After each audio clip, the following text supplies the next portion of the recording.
Welcome to Braves Country Radio. We are excited to bring you a brand new season, your home for the classic call of radio baseball.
History, we do.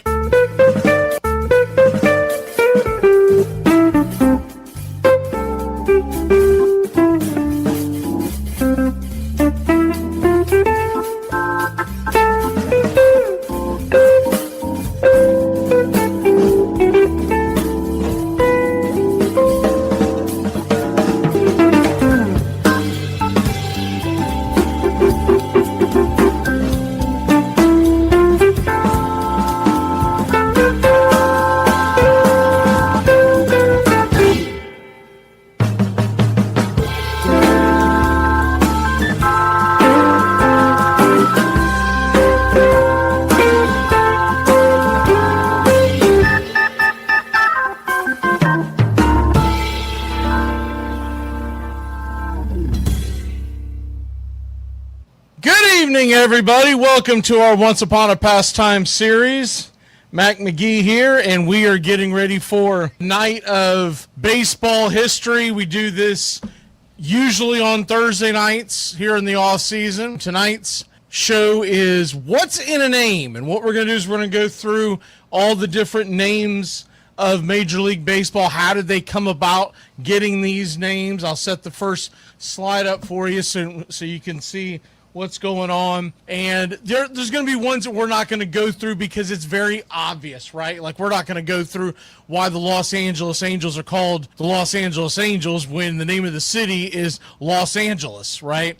But most of them are going to be, I think, informative for you. And you may even know why the current team that you follow or are aware of is named what they're named, but you may not know the entire history of it.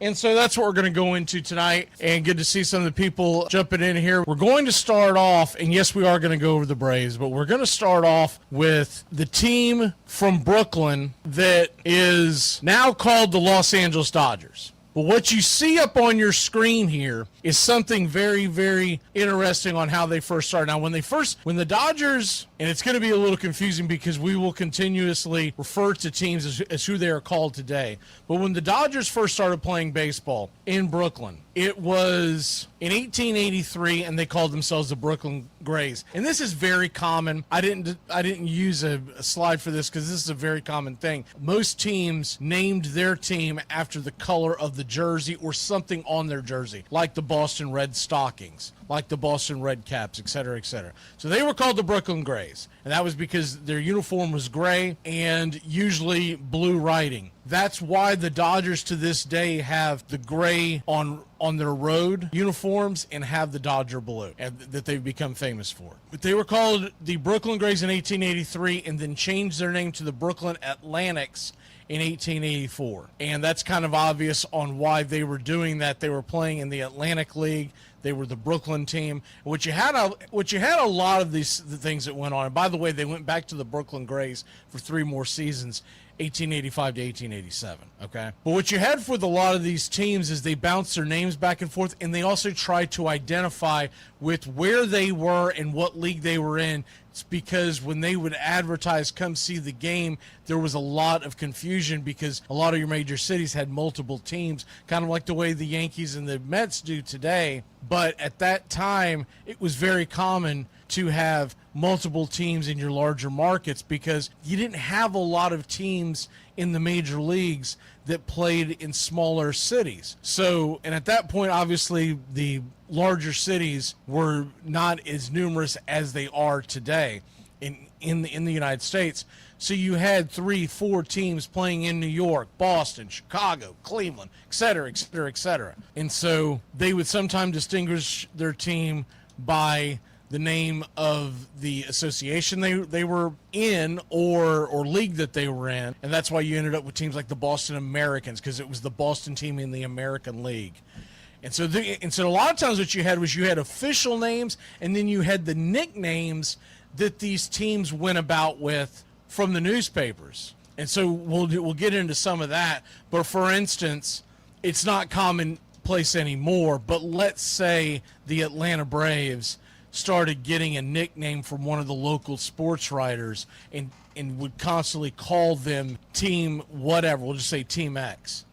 And the fans get to know to call them Team X, even though technically they're still the Braves. So it was a lot of that going on. Like I said, you don't get that today because the confusion is no longer there because of all the added media that covers all the games. Okay.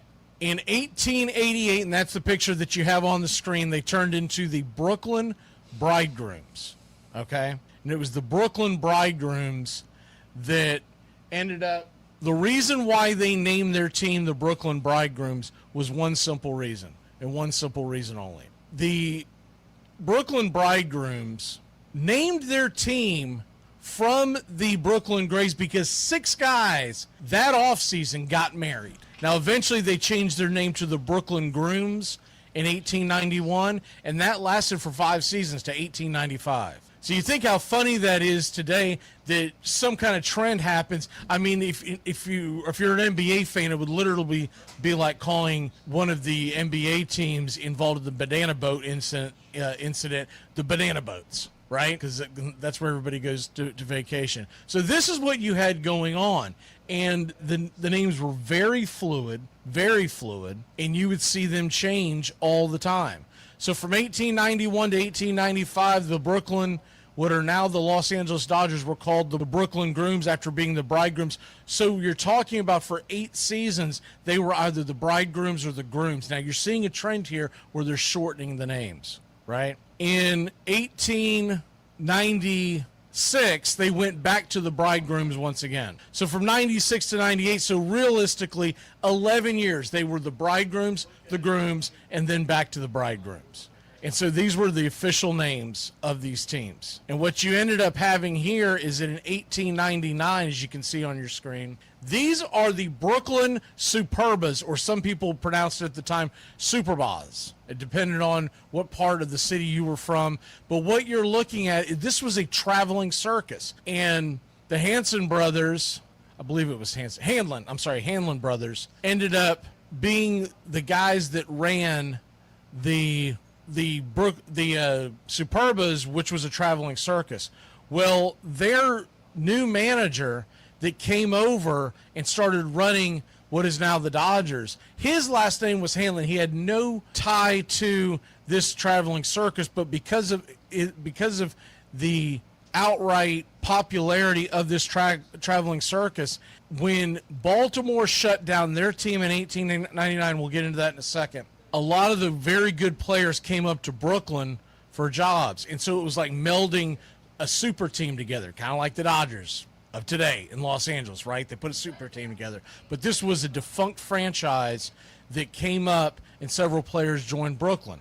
And so the running joke is that they had built a super team, and so now they are the Superbas, almost like this traveling circus that was very, very popular at the time. That team name, and by the way, they won the NL pennant in 1889 and 1900. So this wasn't some, and remember the World Series began in 1903. This wasn't some tongue-in-cheek. This was a really good baseball team in the late 1800s. That name would stick until the official change of the name would be the Trolley Dodgers. And you see this here. This is an example of the trolleys that they were named after. The Trolley Dodgers was a nickname for Brooklyn. Now, in the area where Brooklyn was playing their games, and this is before Ebbets Field was built on Pigtown, as they called it in Brooklyn. The entire area of Brooklyn, it wasn't just where the actual stadium was itself, which has been misrepresented in some instances where they were trying to say that fans of that time dodging trolleys to get to that game. That's not true. But the entire borough of Brooklyn, they were having to move quickly through the streets because these new electric trolleys were hauling ass through the streets, whereas before you had much slower traffic, usually something drawn by horse. So they became known as the Trolley Dodgers, and they took to that name for 1911 to 1912. The Trolley Dodgers implied the dangers posed by trolley cars in Brooklyn, which they switched to electric in 1892, but it became a known thing. And so the name was eventually shortened to the Brooklyn Dodgers in 1913. You think that would be the end of it? You think that would end it all? And there we are now the Brooklyn Dodgers and eventually become the Los Angeles Dodgers. No. In 1914, the Brooklyn Dodgers changed their name again, and it would last from 1914 to 1931, 18 seasons. And it was named after the longtime manager, and this was very commonplace. The manager or the owner took on the nickname of the team. His last name was Robinson, Wilbert Robinson, and so they became known as the Robins. Now, of course, people think of the Robins as the bird, but it was intended for the last name of the manager. Now, a lot of logos and whatnot that were put in the paper did have that kind of moniker on there as far as having a Robin, but it was literally named after the team's manager. Then they become the Brooklyn Dodgers one more time in 1932. That would last until 1958, where they moved out to Los Angeles and became the Los Angeles Dodgers in Brooklyn fans' hearts forever. All right, the next team up on the docket, and this one will get you a little closer to what we were talking about. And by the way, this is a picture of Brooklyn when back when they were called the Grays, and they just wrote Brooklyn across the chest. I could never find anything that showed them actually having Grays on the name, but it was written in the papers, right? So there's Brooklyn, and then here we go. This takes place in 1871, and the Boston Red Stockings, which later eventually become Atlanta, play their first season. That was in 1871. That began the NAA, which most of those teams that were in there end up transferring over into the National League. The NAA, they were the premier baseball league from 1871 to 1875. In 1876, the National League was created, and the rest is baseball history, right? But in 1871, the Cincinnati Red Stockings, who were formed in 1869 in Cincinnati, obviously, they were the first openly professional baseball team. Before that, there was a commonplace of guys taking pride, just like in football, where you eventually get the National Football League. They took pride in being amateurs. In 1869, it broke that. Major League Baseball became the driving force in sports in America. This predates football being king of America by about 100 years. Football doesn't really take off until televisions get put in everybody's home. So in 1869, you have the Cincinnati Red Stockings, and they go on an 81-game winning streak. And I want to say they also won, like, it was something insane, like in 130 games, they won all but one or two. But what sent them down was in 1870, on June 14th, they ended up moving into the New York area. This is the Cincinnati team, on a barnstorming tour. And they played an extra innings game. It was the first extra inning game known in what is considered now Major Baseball. They could have decided to go ahead and play this New York team to a tie, but they decided we're going to try extra innings. They lost that game by a run. Most of the Cincinnati, what they, at the time, baseball fans were called cranks. Most of those folks started to not attend Cincinnati games because the allure of the unbeatable team, almost like a Harlem Globetrotter type team, but they were actually playing games. You know, this wasn't a stunt.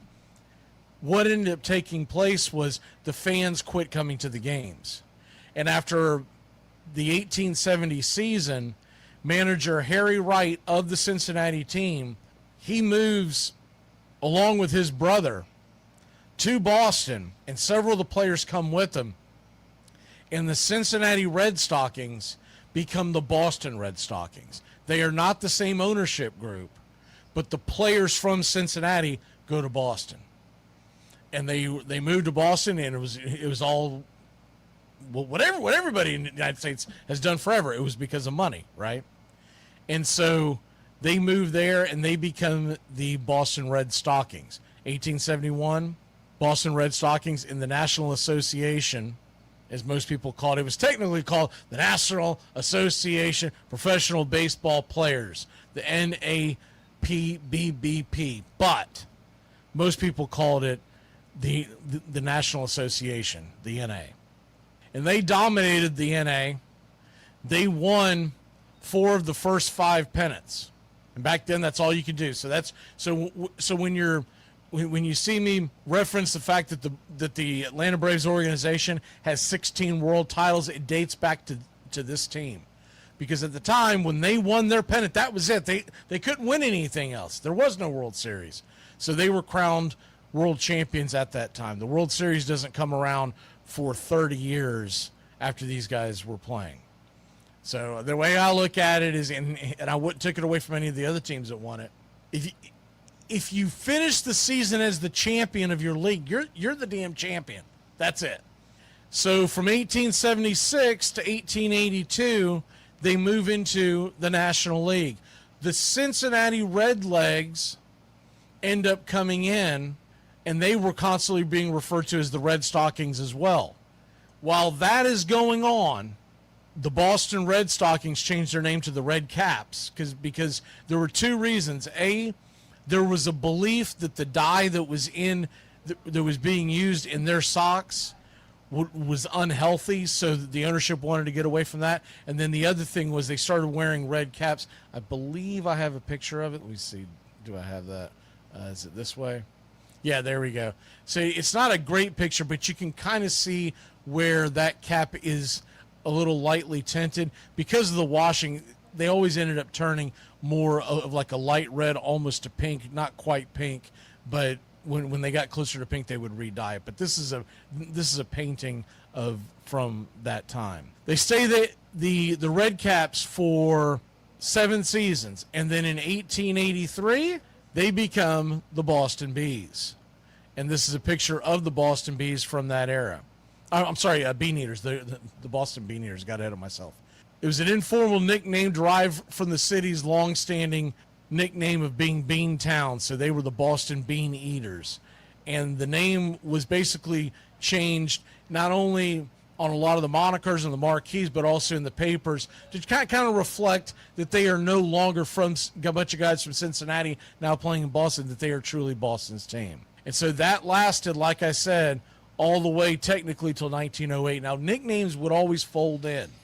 And so you would get these different nicknames, but I'm going off of what was the actual name of that time, the official name. In 1907, you get the Boston Doves, and that would last until 1910. And they go more to a blue because the ownership wanted to distinguish themselves as being new ownership, so they wore more of a blue, usually a dark blue. This isn't a perfect color on it, but a dark blue. So they were the Boston Doves for 4 seasons. Why were they the Doves? Because the ownership was led by a group called the Dovey brothers, George Dovey and John Dovey, so they became the Doves. So you're starting to see a trend here where it depended on who was running the team, who was the star of the team, who was the manager, the owner, et cetera, usually took on the team's name. We don't do that anymore. Now, it does not matter if the owner of said Major League Baseball team, or for instance, the Padres owner died last offseason. They didn't decide to change the name. It's still the Padres. What would be more likely to happen if we were living 130 years ago in the baseball world? Though the LA Dodgers probably would eventually have been called the Ohtanis or the Showtimes or the Shoheis, something to reflect the fact that they had Shohei Ohtani. The Braves probably would have ended up somehow with some version of Ronald Acuna Jr., or they would have taken on some new moniker because they're in the South and in the state of Georgia. But that has really died off. That we really haven't seen that kind of a knee-jerk name change reaction in the last 50, 60 years. So they become the Boston Doves, and then in 1911, they become the Boston Rustlers. And the Boston Rustlers end up for just 1 season, and it was because the team was sold to William Hepburn Russell before the 1911 season, so they decided to change the name the Rustlers. And I didn't get a very good picture off of that. It just didn't show up. But from my understanding, the jerseys were all just said Boston across. I couldn't find anything said Rustlers. There were some really bad pictures of caps that had R's that they wore on a couple of occasions. But remember, they were only the Rustlers for 1 year. And so in 1912, they become the Boston Braves. And why do they become the Boston Braves? And you're looking at this hall, this hall, and you're like, what the hell is this? Where's an Indian logo? Why were they called the Boston Braves? They became known as the Boston Braves because the team was sold to James Gaffney in 1912, a New York City politician with strong ties to what you're looking on your screen of Tammany Hall. And Tammany Hall, for those of y'all who don't know the historic factor of Tammany Hall in New York City, it was known to be one of the top driving forces in the political machine in New York. In 1786, it was built and it was incorporated by 1789 as the Tammany Society, but it was always called Tammany Hall. And with that being said, It became the main political machine, and it played a major role in controlling New York City and New York State politics at that time. And by the end of its power, it was the driving force that directed the Democratic Party in New York City. So he was involved in that, and they used a Native American chief as its emblem at Tammany Hall. So Gaffney, through club president John Montgomery Ward, and some of you older folks will remember Montgomery Ward. It was a store back in the day. I'm trying to think of it was more of like a Kohl's, like a J.C. Penney's type department store. John Montgomery Ward helped name the team with the new owner Gaffney to the Braves to reflect the connections to Tammany Hall. And I haven't used it in a while, but maybe I'll use it this season. But you'll hear me from time to time make connections to Tammany Hall and the Braves, and that's why. Because realistically, we are named, team you know and love your whole life, it's named after this building in New York City. I know it's actually named off the emblem, but it was because of that building in New York City and the emblem that was inside. In 1936 to 1940, they become the Boston Bees. So in 1936 to 1945 seasons in Boston, they go to the Boston Bees, and you see the jerseys there. And it's kind of funny, if they would have kept that name, it really would have tied into the Georgia Tech Yellow Jackets in Atlanta, and no one would have really thought anything of it. But the reason why the new fans, the new owners held a contest with the fans and to change the team's image, because in 1935 they had a disastrous season. So in the off season they decided to change the name, and after I think it was 1,300 fan submissions, they went with the Bees, and they changed their colors to navy blue and yellow, very very close to what the Yellow Jackets use today.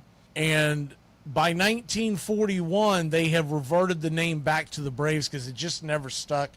The fans didn't really get into it. And in 1941, they become the Boston Braves. Now, you'll see the Boston Braves. Now, that's a logo from the original 1912. But the reason why they reverted back to it is because new ownership took over, and they wanted more of something from the past to bring the fans out, because basically saying we're going to take this back to where it originally began. Not really true. If you want to take it back where it really originally began, it would have been the Red Stockings. But by that time, the Red Sox and the Red Legs, now just shortened to the Reds, they were ingrained into Major League Baseball. So it was going to be very difficult to go back to anything with the Red Legs or the Red Caps, Red Stockings or Red Caps. So they go to the Boston Braves. And at that point, this is the logo from 1912. But they held that logo pretty significantly, along with others, from 1941 and even into when they were in Milwaukee. You don't really see it appear in the city of Atlanta, but that logo right there is one that you'll see on jerseys and all kinds of stuff throughout the years. That is another logo that they used typically on the ball caps for the new Boston Braves, which is the old Boston Braves. And they made that B like that to signify they were different than Brooklyn, which had a B, and of course the Red Sox, which still have a B. So that's why you have the weird B there. It really looks more like a Detroit Tiger type of D.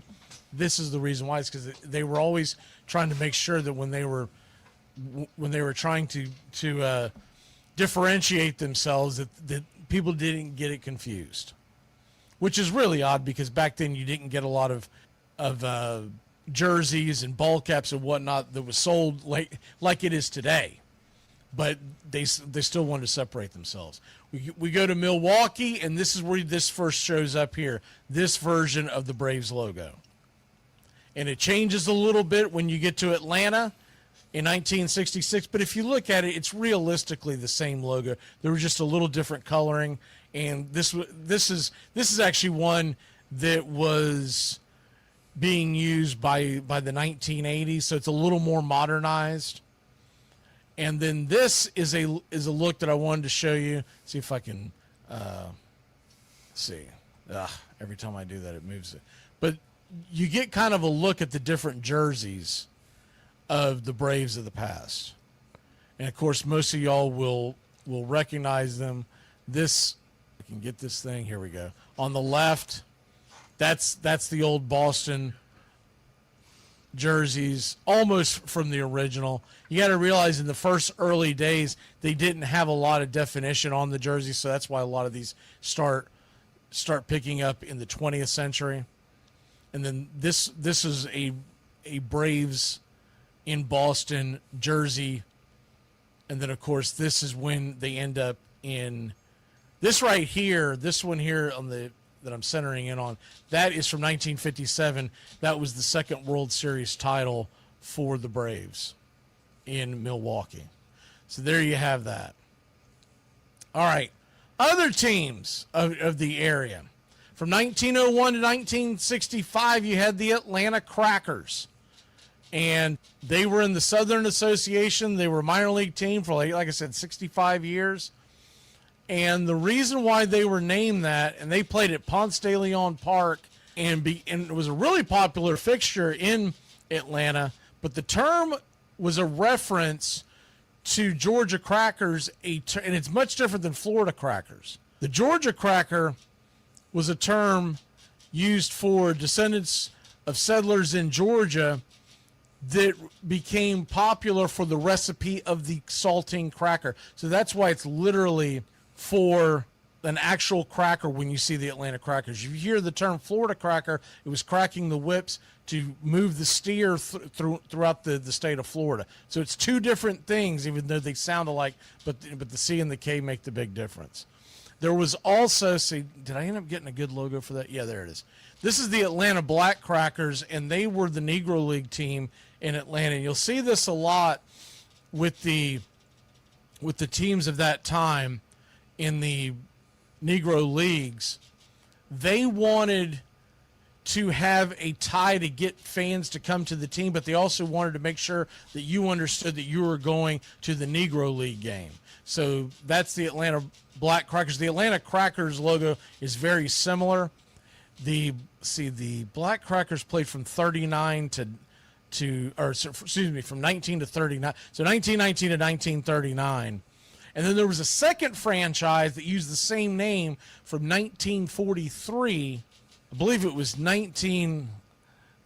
haven't miswritten here. I believe it was just under 20 years, but they started playing in 1943.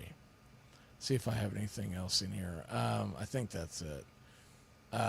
So I couldn't get all the pictures because it was going to crash everything, but there you have that. Now, getting into some of the other names that I thought y'all would have some interest in. You have the Birmingham. First, let's get started with.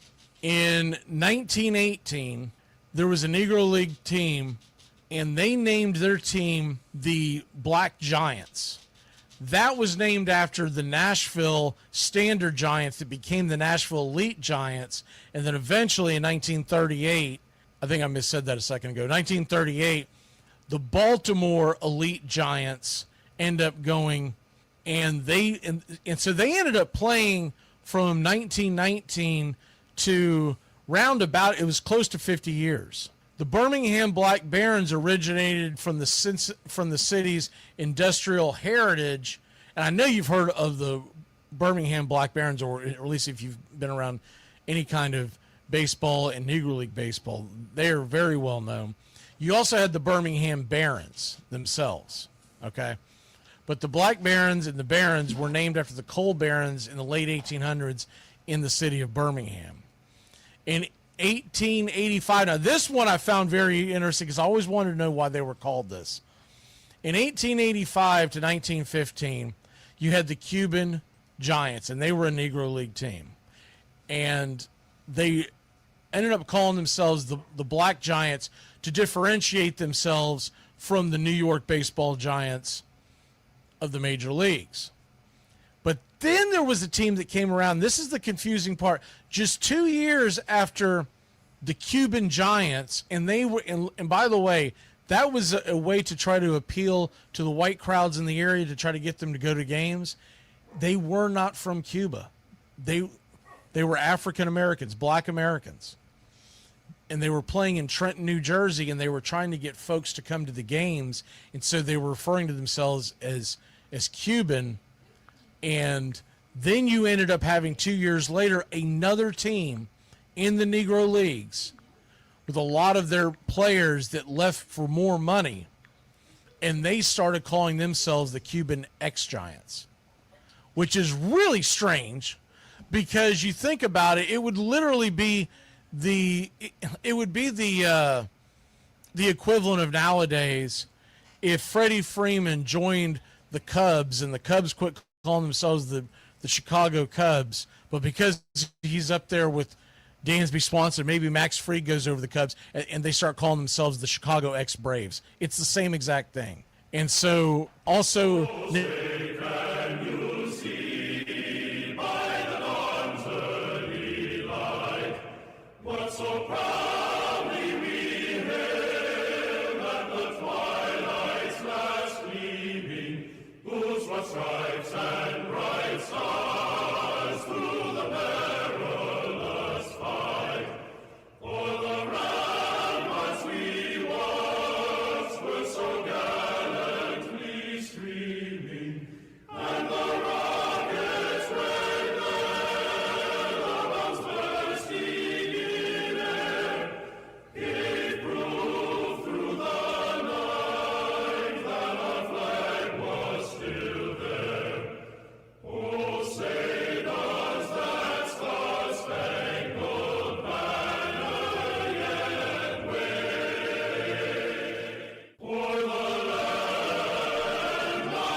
ladies and gentlemen, we'd like to introduce today's teams as participants in this historic game. Play ball! Good seats, hey, buddy. He missed the tag! He missed the tag! He missed the tag!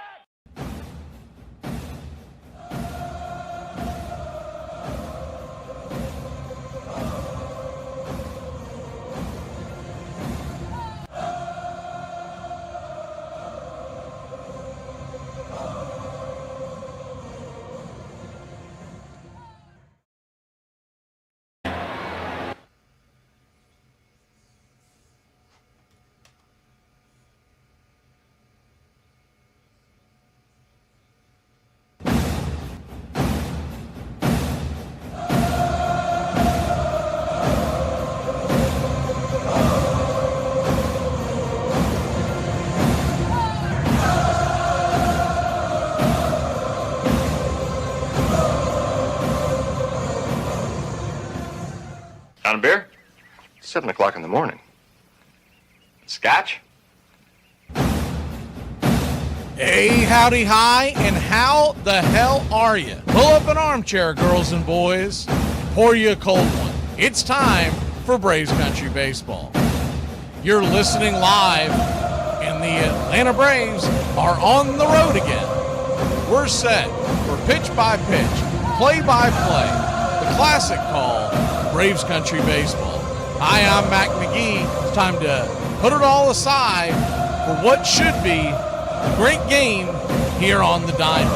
As we take you out to the old ballpark, kick up your feet, let's take a journey back to the golden age of radio baseball.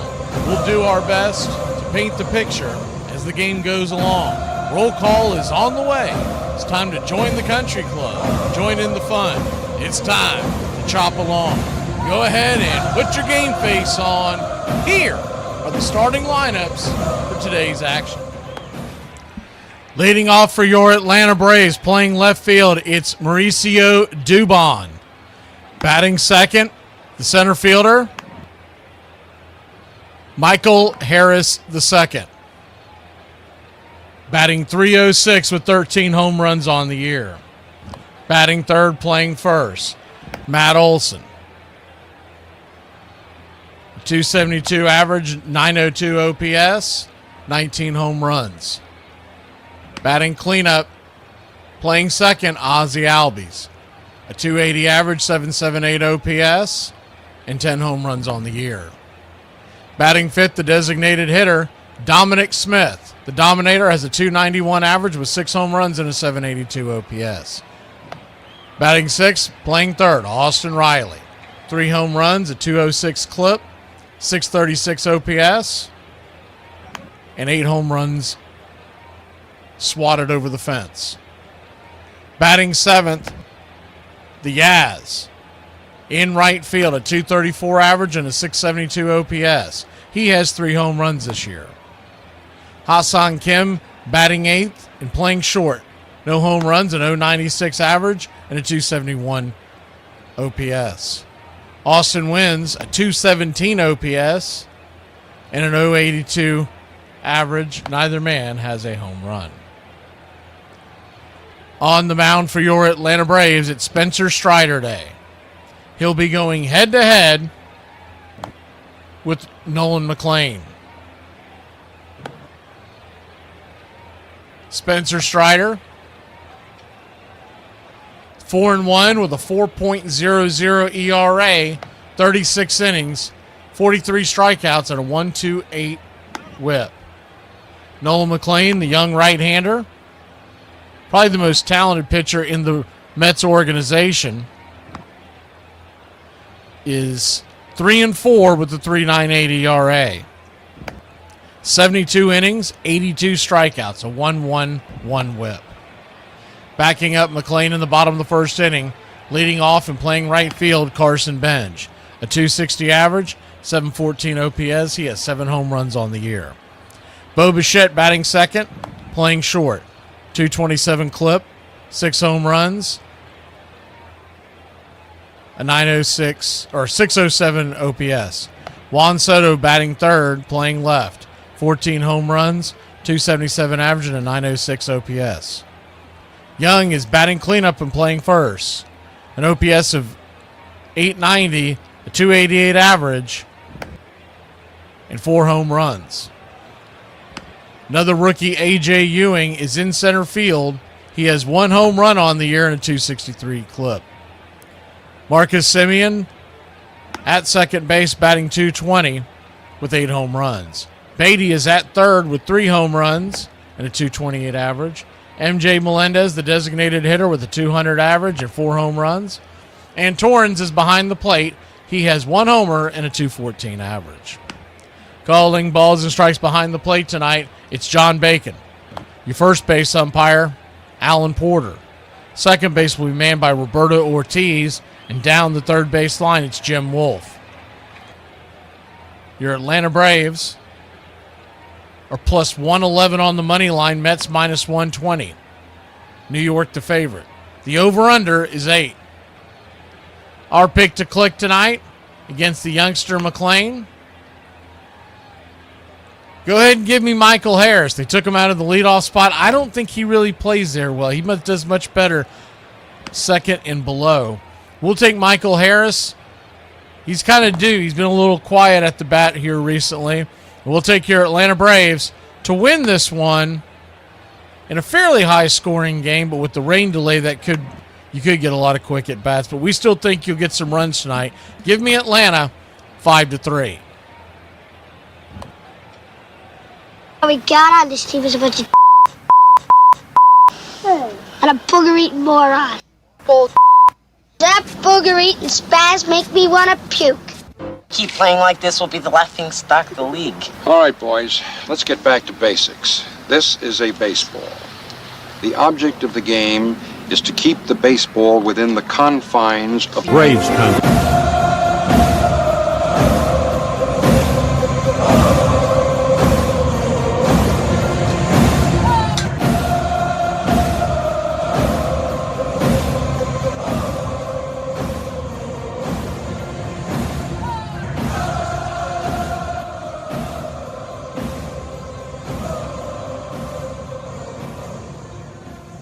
Well, it's about that time. grab you a cold one, find you an armchair. Atlanta Braves baseball right here on Braves Country Radio. Your modern-day Superstation, bringing you pitch-by-pitch, play-by-play of your Atlanta Braves and our one-of-a-kind production. Take us anywhere you go for over 300 play-by-play games right here on the BCR. Please like and subscribe today. Don't forget to hype the videos. It helps the smaller stations to bring folks in so we can all root this great game on together. Join the country club today, and a special thanks to all the members in the country club. You help support the BCR.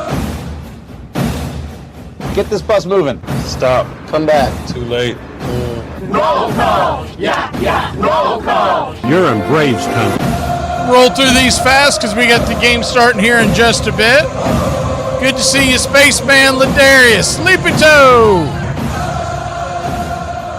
Uncle Charlie. I know I saw Iron Lung and Royal Pete in here earlier. I believe I saw Chop Shop as well, so get those out of the way.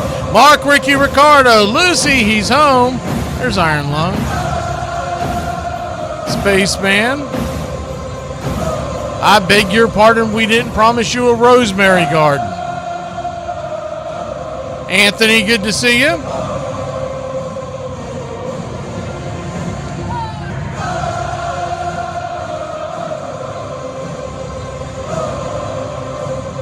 Big truck, keep on turning. Keep calling some out until I hit the... Got an alarm set coming in. John Dubois, good to see you. Brandon Berry, Holmes. Gary the Real McCoy.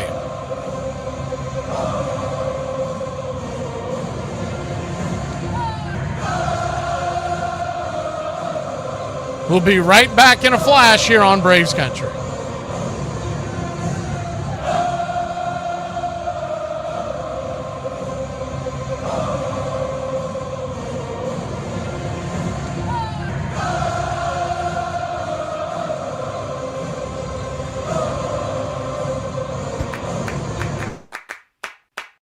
It is the American game. You see a guy hit the ball out the ballpark, and that same guy can come up tomorrow in that situation and miss the ball and lose the ball game. Can bring you up here, it can bring you down there. One thing about it, though, you know it always will be a tomorrow. You got me today, but I'm coming back. Think about it. What is there in your life, besides your love of family maybe, that carries all the way through from almost your earliest recollections till the day you die, and you care about it in one way or another? There are very, very few things that make that list, but we have a child's interest in baseball, so it will be one of the few things in my life that I have cared about in one way or another all the way through. There's a lot of wonderful stillness in baseball that I love. Many seconds of stillness.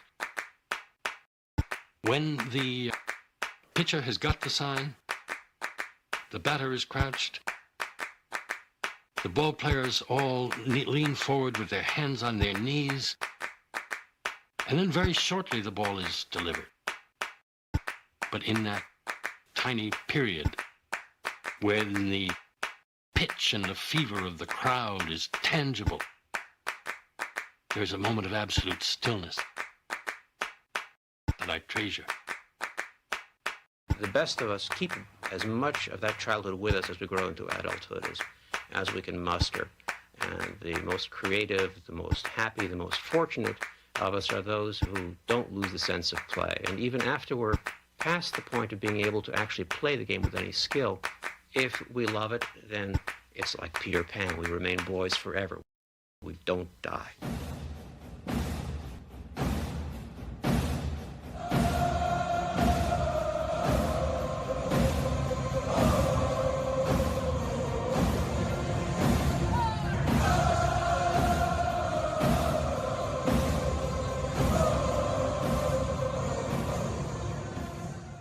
Ladies and gentlemen, we interrupt our program of dance music to bring you a special bulletin from the radio news. Sit quietly and we will control all that you see and hear. There is nothing wrong. You are about to participate in a great adventure. You are about to experience the awe and mystery. You unlock this door with the key of imagination. Beyond it is another dimension, a dimension of sound, a dimension of sight, a dimension of mind. You're moving into a land of both things and ideas. You've just crossed over into Adventures in Time and Space. We offer you Braves Country Radio, your home for the classic call of Braves Country Baseball. Hi, folks. Join us now for another Braves ball game. Yes, sir. This is the one we've been waiting for. This is it. This makes you feel like it's spring and baseball, no more measles, and free tickets to the circus. You're in Braves country.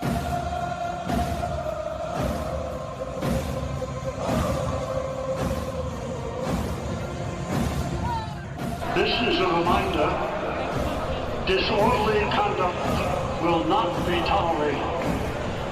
Please respect your fellow fan and refrain from any unruly behavior.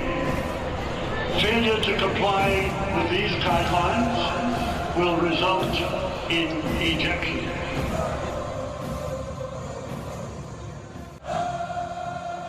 It's all mixed up with peanuts, tobacco juice, and a hearty feeling among the fans joshing each other. Always this raucous, good spirit. Everybody came to have a good time. The whole stands full of people all roaring. In baseball, never known an instance where so instantly a whole crowd could be brought to its feet, roaring with delight over just a clean crack of a bat against the ball. A lot of room in right.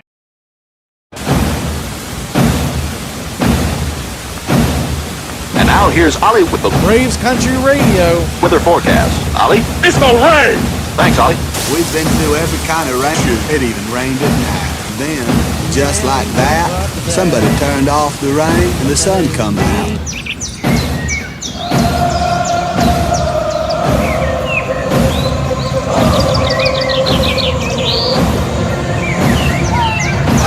Play ball!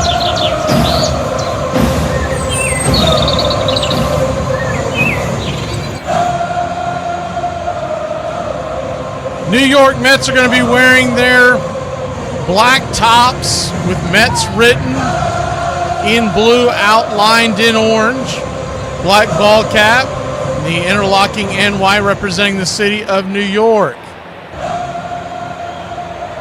I believe this is one of the versions of, I don't think that's the City Connect. The City Connect's the really ugly one that they have. It's kind of gray and looks like a brick building. I think this is one of their alternate jerseys that they call it. As soon as the 3D kicks in, we'll kick it in. We'll get you set for pitch-by-pitch, play-by-play of your Atlanta Braves versus the New York Metropolitans. They come in this year 30-38, 8 games under 500. The Braves are 22 games over 500 at 45-23. 23-12 on the road. Mets are 16-17 at home. The Mets on a 1-game winning streak. They won yesterday against St. Louis. We had the call. And the Braves have dropped their last 2.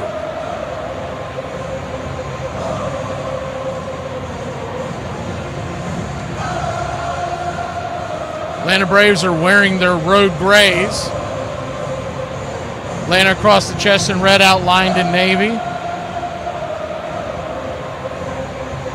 Tomahawk the same with the tomahawk handle striped in gold. Names on the back are the same. Red with blue outline and blue names on the back. The numbers on the back are red with outlined in blue. The names are in blue. Blue ball cap and the white A representing the city of Atlanta, Georgia. We are just about set. Pitch-by-pitch, play-by-play. Yes, sir. It is baseball time in Braves country, and the first pitch on the way misses the edge for a ball. It's 1-0. The 1-0. Kicks and fires as the 3D is finally kicking. I'm starting to get worried there. Sometimes with these Apple casts, it gets a little goofy. Here it is. We'll lift the screen for that. The 1-1 pitch, swing.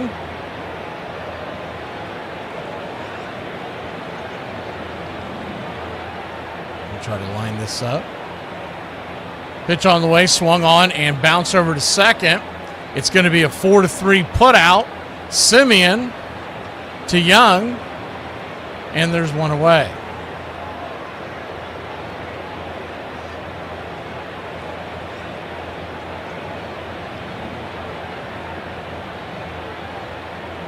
Righty-lefty matchup. Michael Harris, the second, standing in. The first pitch from McLean is high and outside the zone. It's 1-0. The 1-0, Harris batting .306 on the air. Swing, fouls it away.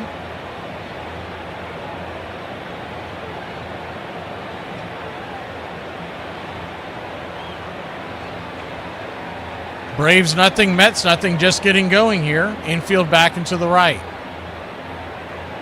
The 1-1. Up high and out of the zone. And it is ball 2-1. The 2-1 count.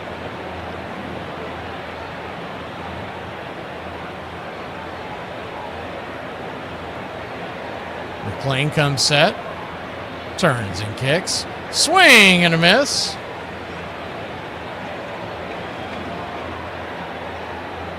Two and two. Wind once again blowing out to right center at 10 miles an hour. They're calling it 78 degrees now after the rain came through. The 2-2. Swing, chops it off the plate, and we'll do it again.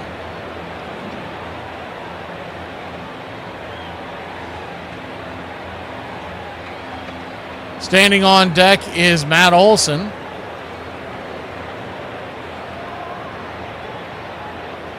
What you'll get from McLean is a 6-pitch mix. The 2-2 pitch, swing, pops it up. Back out of play. Braves nothing, Mets nothing, just getting going here. He's got a sinker, he throws it 35% of the time, the sweeper at 18, four-seamer at 17, curve 12, cutter 11, and changeup 8%. The 2-2. Swing and a miss, strike three. Chased it down and in. That was the curveball, and there's two down. If you're not familiar with McLean, he is a very good right-handed pitcher that the Mets are planning on building around. Despite their season, they do have some talent on this roster, so you can't take them lightly. Matt Olson, the batter. Righty-lefty matchup. First pitch on the way. Upstairs for a strike.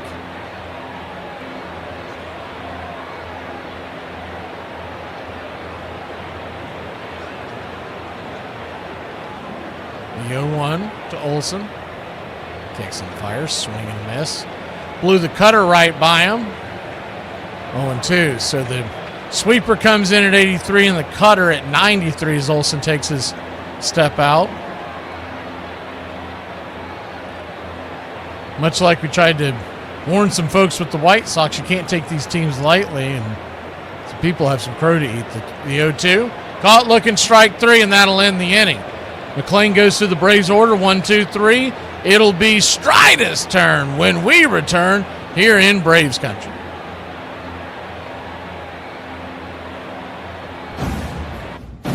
Where do you come from? Where do you hail from? You're in Braves country.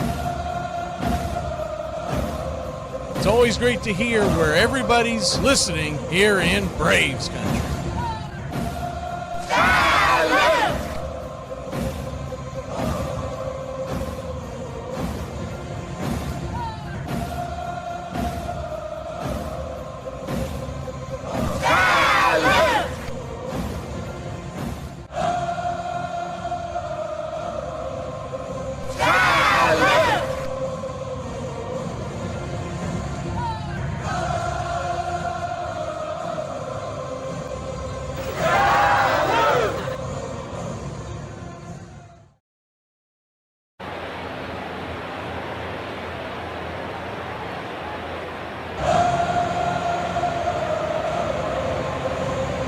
0-0 your score. Indian Mountain, Tennessee. Columbia, South Carolina. Georgia is on Peter's mind. Kentucky. Union, South Carolina. San Diego for Iron Lung.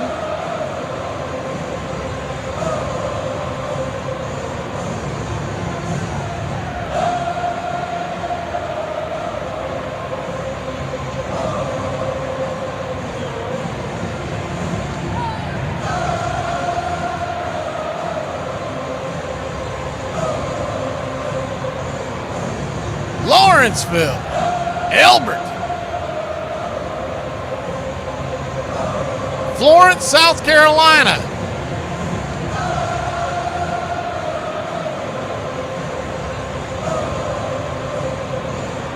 South Carolina for Gary. Spencer Strider will be on the bump for your Atlanta Braves, and what you can expect from him. He's got a much simpler mix. He's got a good old-fashioned 4-pitch mix. The 4-seamer comes in at 51% of the time. And the first pitch on the way is right down the pipe for a strike. To get the inning going, it's 0-1. Righty-lefty matchup, Carson Benj. Probably the best young Mets hitter that they have. Leading off here, the 0-1 right down the pipe. It's 0-2. And A.J. Ewing, though, we've done a couple of games for the Mets, and man, that guy's got a glove. They're expecting big things for him at the plate as well. The 0-2 pitch. Swing and a miss, strike 3.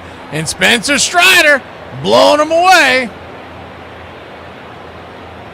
1 down. First strikeout of the game for Strider. Throws a 4-seamer 51% of the time. The slider at about 35% of the time. Curve 9 and the changeup 5.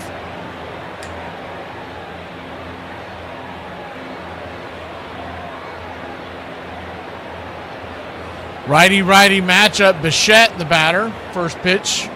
Fouls back the 4-seamer, 96. Right down the pipe, it's 0-1. Strider coming in with some pretty good velocity tonight so far. The 0-1.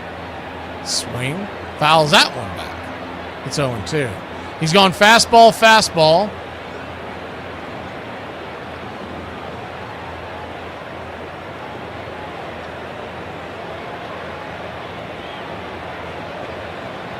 The 0-2 pitch. Fouls that one away. And we'll do it again.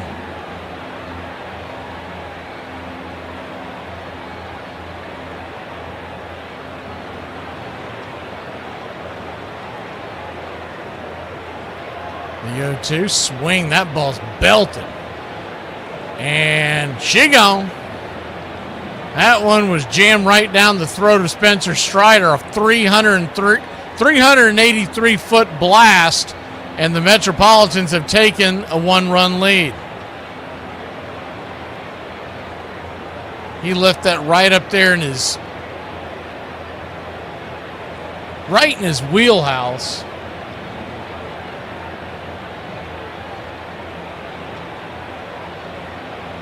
And it's 1-0 New York.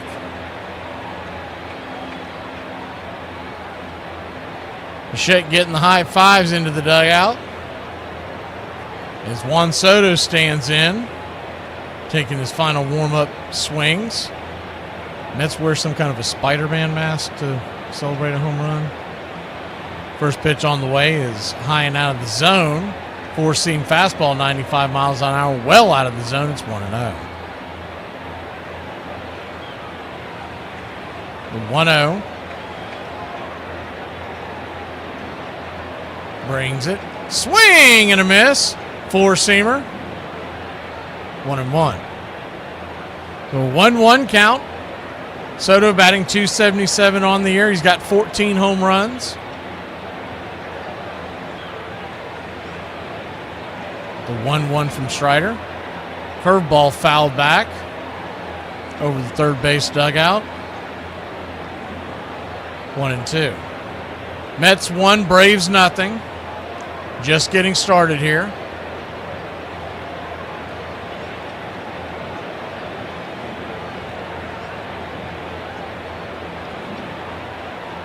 The 1-2 from Strider. Changeup down away, 2-2. Same two teams back at it tomorrow night. Or tomorrow afternoon, I should say. 3:30 will come on the air. First pitch is 4:10. The 2-2 in the dirt. 3-2. Doesn't appear we're going to have weather issues tomorrow, thankfully.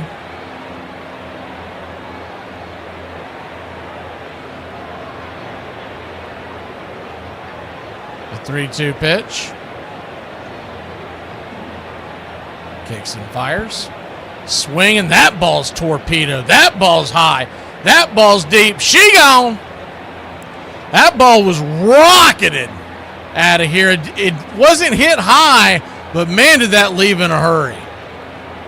He sent that to hell on a shutter, and it's 2-0 New York. Holy Toledo.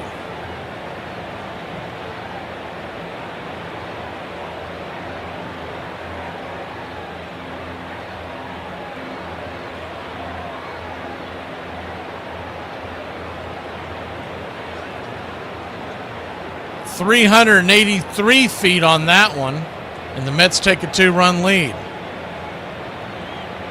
First pitch swing and pop up as Young will be an F6 in the scorecard. Kim with the catch, and there's 2 down.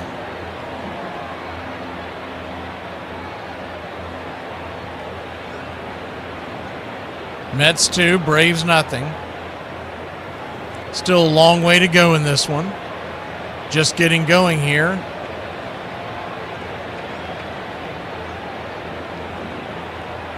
Bottom of the first.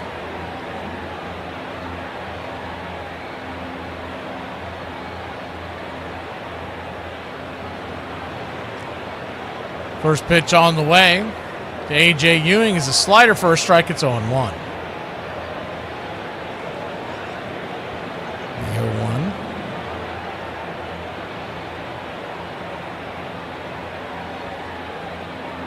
Kicks and fires high and out of the zone. 1-1. 1-1 count. 2-0 your score. 2 base hits for the Mets, both of them solo shots. You're just joining us. One by Soto and one by Bichette. 1-1 down and in, ball 2, 2-1.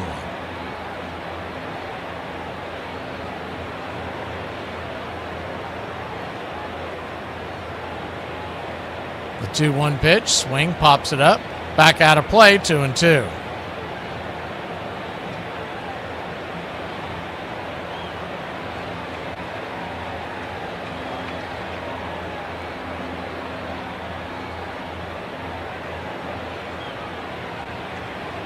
The 2-2, kicks and fires. Swing and a miss, strike 3, and that'll end the inning. So Strider gets out of it, but gives up 2 runs to the $1 billion worth of payroll for the Metropolitans with Bichette and Soto. We'll be back in a flash. 2-0 New York. Top of the morning to you. I have never heard an Irish person say that in real life, and we f***ing hate the morning. You've been told now, if I hear it again, you're a racist. If I gave you a hall pass to, do whatever, okay, who would you choose? Anybody in the world. Okay, you're not going to get mad, right? No, I'm not going to get mad. Okay, I would choose Drew Starkey. Drew Starkey? Yeah. Who's that? From Outer Banks, Rafe? Rafe? Yes. The crazy one? The crazy one. You'd pick him? I would pick him, yes I would. You think he's hot? Yeah, I do. Well, what about you? I said mine. Who would be yours? I'd probably pick your friend Brooke. You're not supposed to say somebody that you know on a personal level. Why would it matter? It never happened anyway. How would you know that would never happen? You know her. It could possibly happen. She could totally be into you or something. Because I've already tried. You've already tried? Yeah. With my friend Brooke. How do you think I met you? Y'all broke at the bar together. I talked to her. She blew me off and said, go talk to her. So you settled for me. Is that what you're saying? Really? Why don't you go date Drew Brewski? I can't date him! He came in with about 2 or 3 weeks to go in the season. He said, Buck, I just want you to know I'm going for it. I said, what do you mean? He said, I'm going to let it rip for the next 2 weeks. I may blow it out in day 2, but I'm going for it. And I got to tell you, for 2 or 3 weeks, he was Mattingly of old. That last year, I was like, oh my God. Mattingly can still do it, can he? I mean, it was just this, hey, I'm here. I'm not going to hold anything back. If my back falls apart, so be it. And I just remember talking so much trash in the locker room. We got to win every day. Every day. So we win the game, it's like we got to win tomorrow. And I think that was probably as much fun as I ever had. That was fun. Over the season's final 3 weeks, Mattingly batted .349 and led the Yankees to 18 wins in 22 games, giving them control of their fate on the final day of the season. We've played great baseball down the stretch, and we've given ourselves an opportunity to control our own destiny today.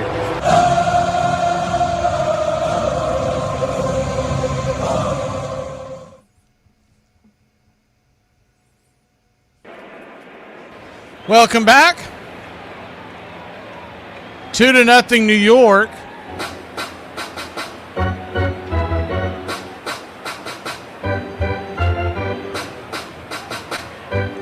Righty-lefty matchup to start us off is the pitch from McLean to Ozzie Albies. It's right there for a strike. It's 0-1. The 0-1 to Ozzie. Sweeper misses high, 1-1. Infield is shifted back into the right.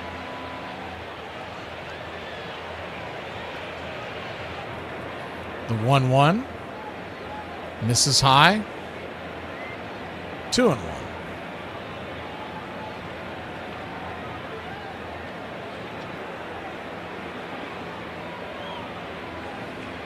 The 2-1.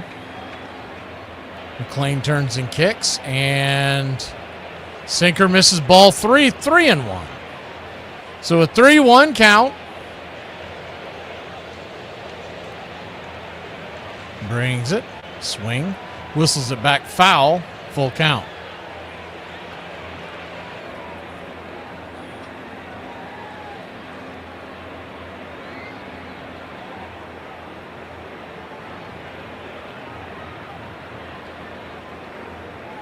Ozzie taking his time out real quick, stepping out of the box.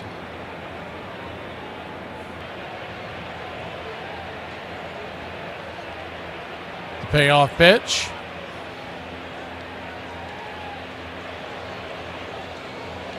And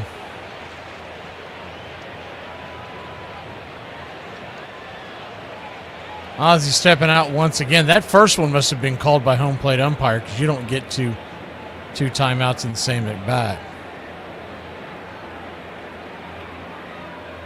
Payoff pitch. McLean brings it. Down and in, almost gets him. Ball 4. It'll roll to the backstop. Ozzie will take his time to get down to first. No chance of him being able to advance to second on that one. And it's a leadoff walk by your Atlanta Braves.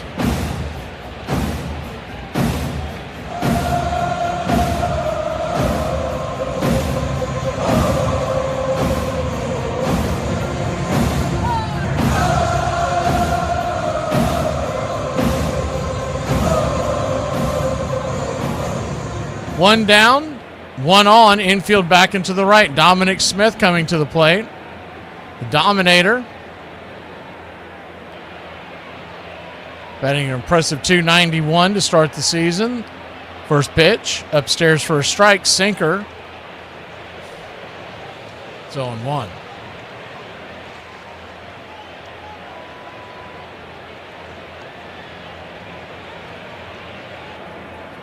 The 0-1. Swing. Chops it back to the backstop, 0-2.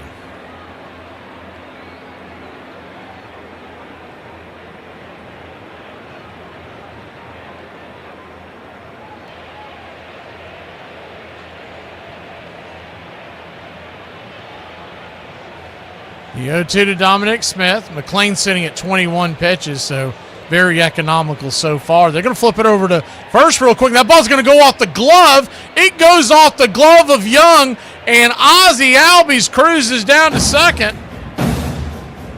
I feel the need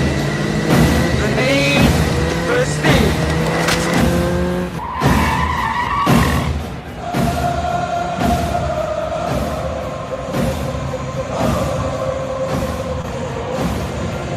Strange pickoff there as the ball, having to look at the replay here.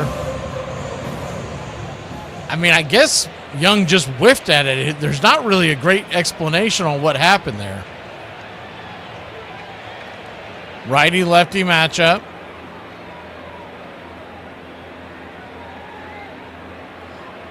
Dominic Smith swings, slaps it through the hole that gets out to left center field, and Ozzie Albies will come home to score, and your Atlanta Braves cut it the lead in half. It's 2-1.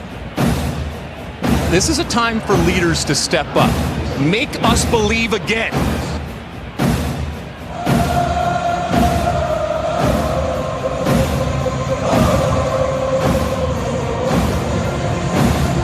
Welcome to the United States of you just got dominated.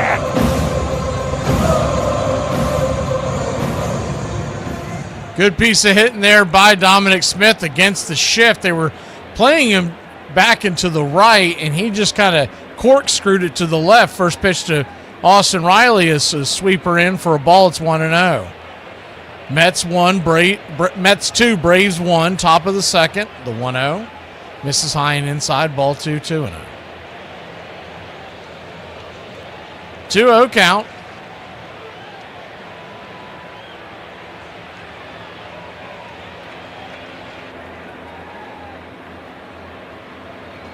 Kicks and fires. Fouls back the sinker, and it's 2-1.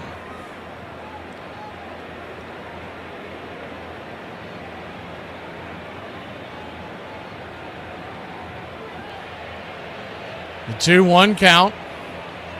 Infield back into the left. Here's the pitch. Swing, pops it back, foul. 2-2. Game 1 of a 3-game set. Tomorrow's game, 3:30 Eastern. Airtime is the 2-2 down and away. Full count. 1:15 on Sunday. And then the Braves head back home after a day off to welcome in the San Francisco Giants, a team that both the Yaz and Dominic Smith played for last year. The payoff pitch. Inside. Ball 4. So a good at bat there by Riley. First and second, nobody out. And here comes the Yaz. Moving to the on-deck circle, it's Hassan Kim.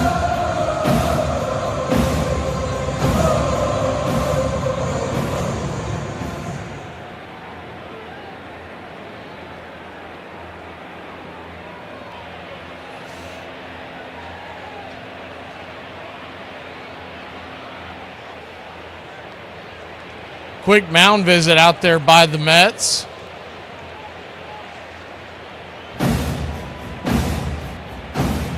Justin Willard, the pitching coach. Of course, remember, this is a reunion for two of our coaches, Antoine Richardson and Jeremy Hefner. They were with the Mets last year. First and second, nobody out. First pitch on the way to the Yaz is right down the pipe for a strike. It's 0-1.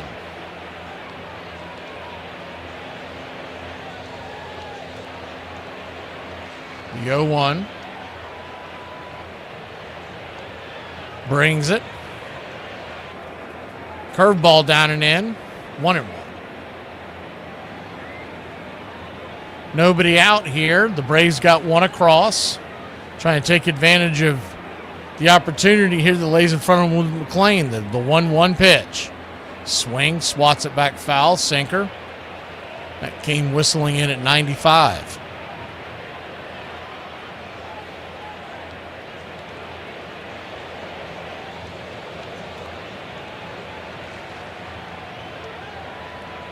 The 1-2.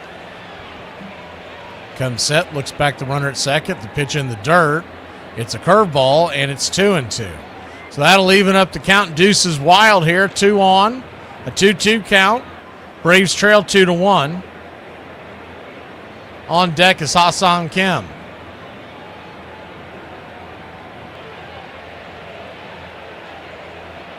The 2-2, way outside wide. Sinker misses.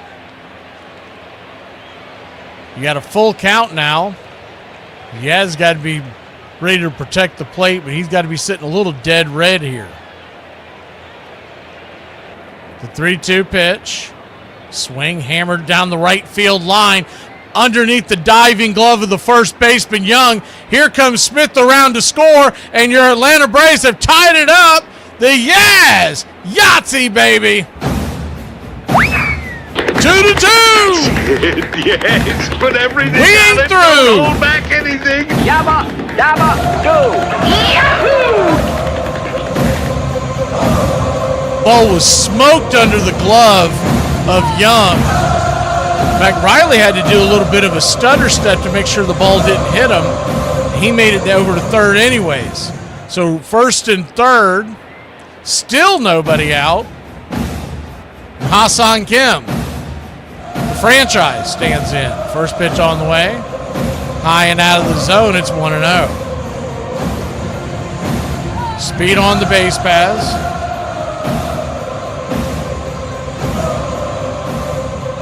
Wins is on deck.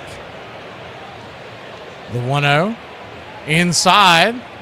Ball 2-0. I mean, if you're Hassan Kim here and you are batting .096 and this guy's all over the place, you got to make him throw at least one strike, if not two. The 2-0. Sinker right down the pipe. Called for a strike. It's 2-1. That's a good take there by Kim, though. You got to make him pitch.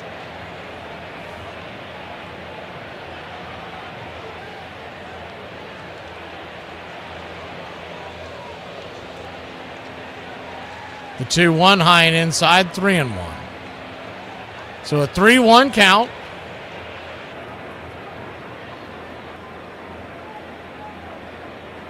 Righty-righty matchup.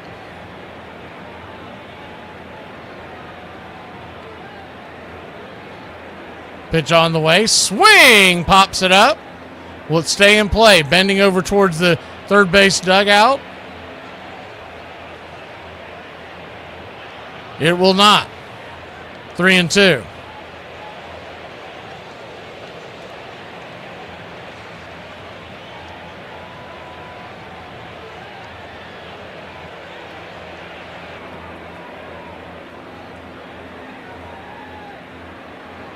The full count pitch, outside wide, ball 4. So a good at bat there by Hassan Kim as he loads the bases up. You gotta love to see that. Hitting, not about muscle. It's simple physics. Calculate the velocity v in relation to the trajectory t, in which g, gravity, of course, remains a constant. It's not complicated.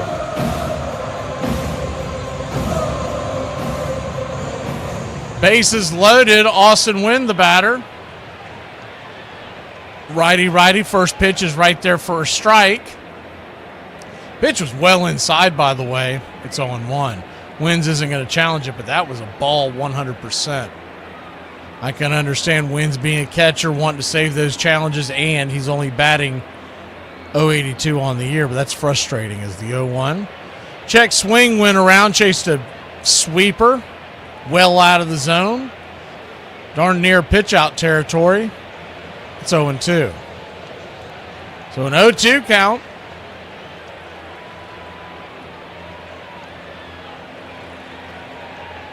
Kicks and fires.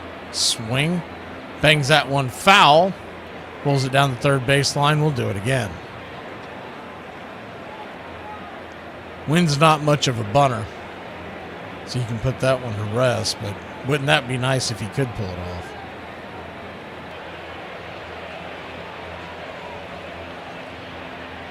The 0-2 count. Dubon standing on deck with the top of the order. Braves have tied it up 2-2. The pitch. Swing and a miss. Filthy curveball there, one away.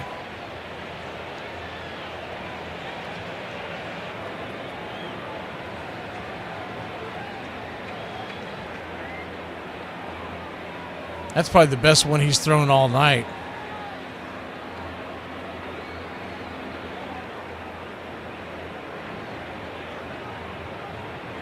Righty here. Dubon takes the first pitch well inside for a ball. It's 1-0. That's about where that one that they called strike one on Wins hit. The 1-0. Brings it. Outside wide, ball 2-0. So a 2-0 count.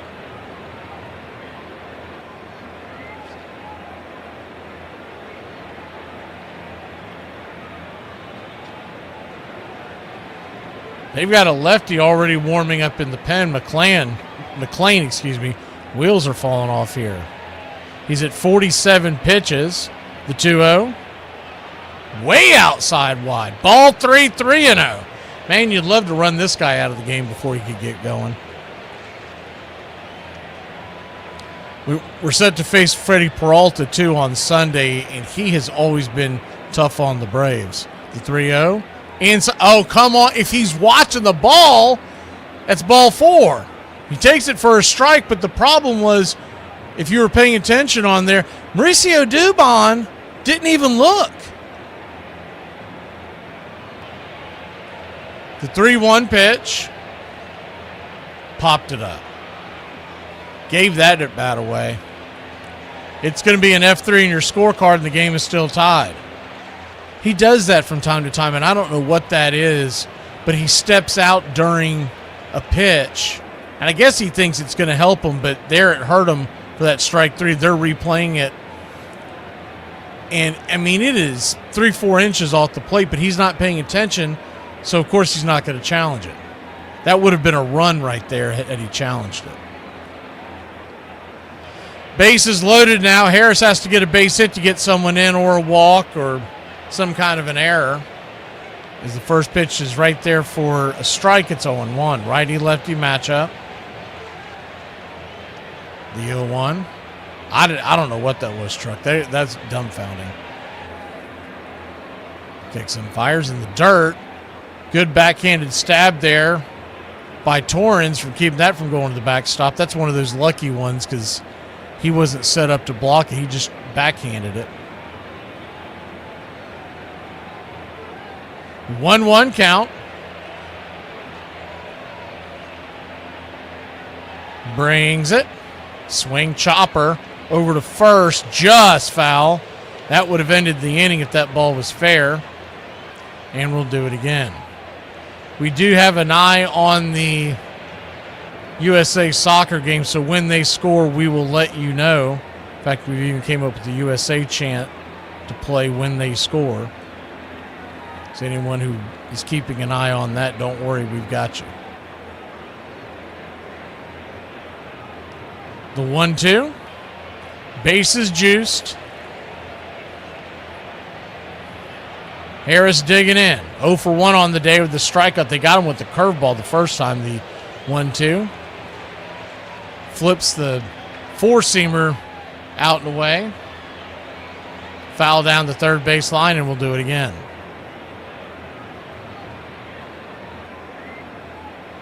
One-two count.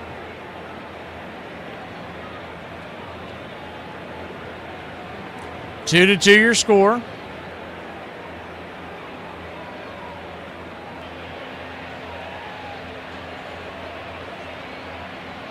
Kicks and fires. Caught, looking strike 3. Punched him out on the inside track, and golden opportunity loss. Braves have tied it up 2-2, but they should have had a heck of a lot more.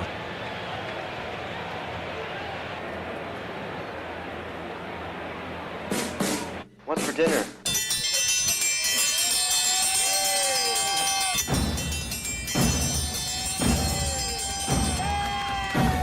Hey, Chef, what's for dinner? My favorite. What's for dinner? Get in my belly! Blob, the Blob, Blob Barker, Blob of the Hut, and Rub-a-Dub Chub. What do you want for dinner? I don't care. One large jambalaya, please. Jambalaya? Piggy can't fit through doorway. Oh, this is fantastic. You got my shirt at the big and tall shop? When did I make the crossover? I can't feel my hands. You gonna eat your cornbread? It's the wood that makes it good. Oh my God, I'm fatter than the skipper. No, and then! No and then! No and then! No and then! I refuse to play your Chinese food mind games. You sure you know what you're doing? Yeah, Chinese food seems kind of complicated. Well, maybe for a less experienced chef. That ketchup? It's just a base. You don't understand cooking. Hey, you know what? I just figured out what I want for dinner. A nice hot bowl of shredded stew. Gazpacho, por favor. Por favor. I'm part Spanish. Adios, muchacho. Maybe you're getting cheese ball syndrome. I love broccoli. It's good for you. Then maybe you'd like to have a piece. Vile weed! Hurry up and munch those fries. We've got to get back to work soon. One large crab bisque to go. You want bread? You're pushing your luck, little man. You know what? I'm sorry. I've had shredded stew before, and it sure as diddly didn't taste like that. I'll tell you what, a refill on this delicious exotic tea. That's duck sauce. That is good. We're trying to lose weight. Fatty McButterpants. Lay off me, I'm starving. I'm gonna order us some pizza. A little neighborhood joint called Domino's. Domino's? Everybody enjoying the food so far? Oh my God, yes. We're gonna come tomorrow night and every other night for the rest of our lives. Oh, and don't cheap out on the tip. We all know you're loaded now. What's for dinner?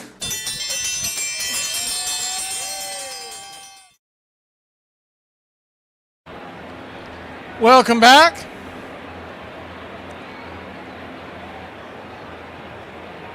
Two to 2 your score. If you're just joining us, that's not the story. The story is Atlanta Braves had a golden opportunity there in the top of the second, blew it.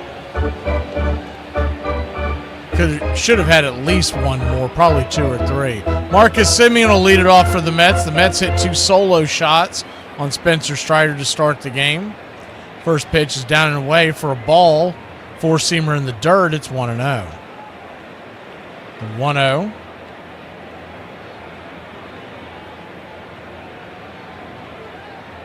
Kicks and fires. Check swing. Did he go around? He did. 1-1. 1-1 count. Infield playing back and to the left. Strider pulls the string on the slider, and it's 1-2.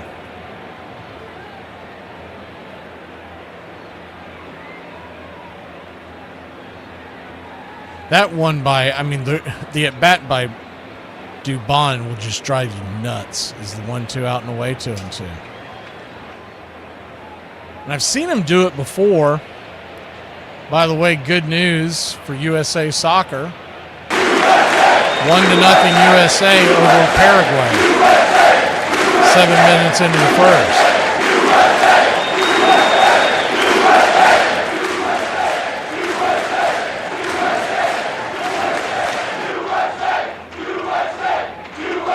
The 2-2 count to Semien.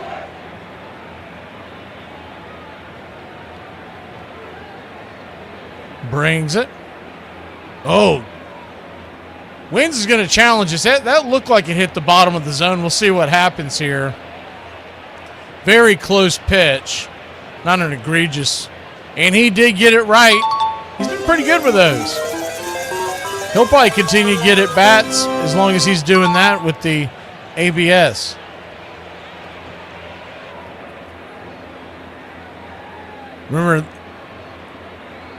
If you remember, that was the main thing that got Trump sent. Was none of our catchers have been hitting. Thankfully, Drake Baldwin's supposed to be back next week, but his ABS numbers were terrible. Brett Beatty, the batter. Looks like he's taking his time out to start the at-bat as he had to readjust his gloves. Righty-lefty matchup. The first pitch on the way. Curveball floats in on the outer edge, just kisses the black, and it's 0-1. The 0-1. 2-2 your score, bottom of the second. Strider brings it. Swing, pops it up. High into left field. Underneath it is Dubon. He'll make the catch. 2 down. For a second, it looked like he had lost the ball in the lights, but I guess he was just repositioning himself.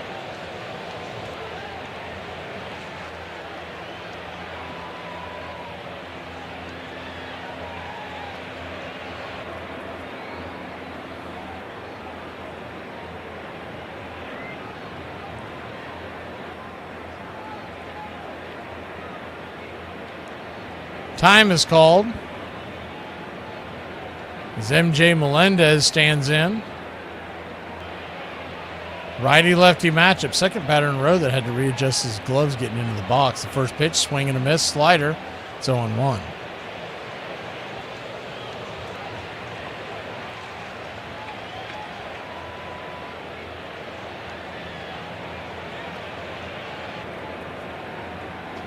The 0-1. Strider brings it. Swing and a miss. Slider underneath his hands, and it's 0-2. Spencer Strider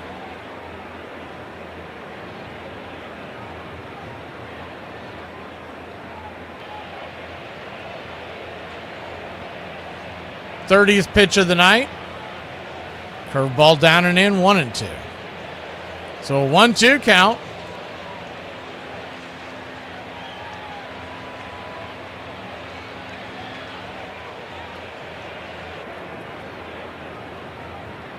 Kicks and brings. Swing, rips it into right field. That's down for a base hit. That ball's going to get up against the wall. Yaz gets the camera and fires it into the infield, but MJ Melendez still has pretty good speed, and he'll easily get into second with a 2-out double for the Metropolitans. That ball was smoked down the line.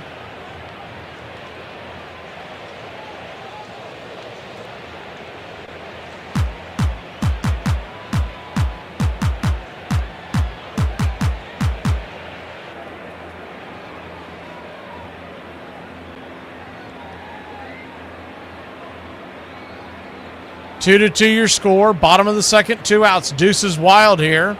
And Torrens, the number 9 hitter, coming to the plate. It's a big out here to get out of this jam before the lineup flips over. Carson Benj is standing on deck. Righty, first pitch. And we're going to get another challenge. This one's really close as well. It did look like it hit the bottom of the zone. Let's see what the call is. And bang! Right there for a strike. It's 0-1. So wins 2 for 2 today on challenges.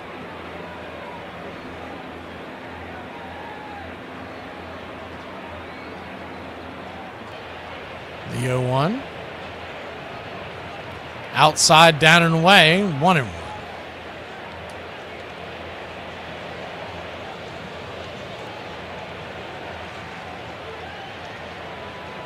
One count. Swing. Fouls the four-seamer down the line.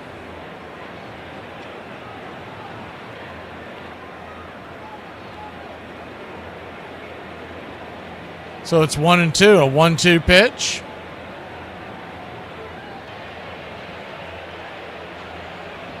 Kicks and fires. Check swing. Did he go around? They check down the line. Alan Porter, the crew chief, says no dice. And it's 2-2. This is probably the worst rated group of umpires we see all year. The second time we've seen this group. Jim Wolf, thankfully, will not call a game. The 2-2 pitch, swing, and ball goes off of Strider's glove. If he leaves it alone, it's going to be a 4-3, but he boots the ball, and it's going to trickle off his glove, and it's going to be an infield single for the Mets. So they'll have runners at the corners and 2 outs, and the top of the order coming up. I mean, just a goofy attempt there by Strider, because I know it's hard to turn it off mentally, but you have to understand if you're the pitcher and your momentum's taking you towards first and you have to stick your glove out back towards third as you're falling away, you're only going to make things worse.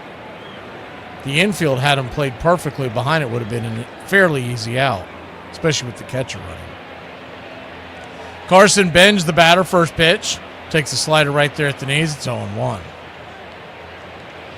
Atlanta Braves did get in late last night, and they're playing like they did. Maybe there's a little bit of jet lag going on here today. They didn't get into New York until, I think they said 6 a.m. The 0-1, down and in, 1-1. So 1-1 count. Let's see what they said here.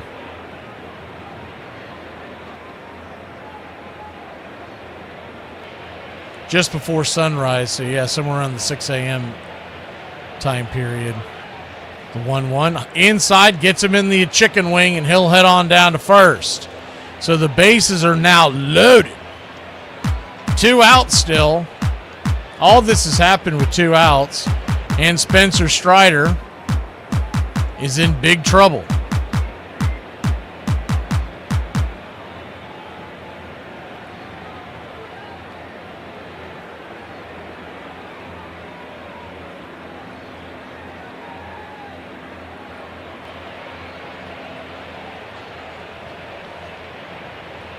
Bo Bichette coming to the plate, and he cranked one out of the yard his first time up.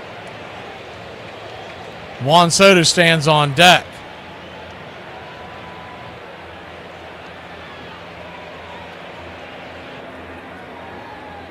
First time in Mets history to have multiple home runs in the first inning in back-to-back games. First pitch on the way is swung on and sizzled back foul. It's 0-1. So, yeah, they had to... The Braves last night on the team plane, they had to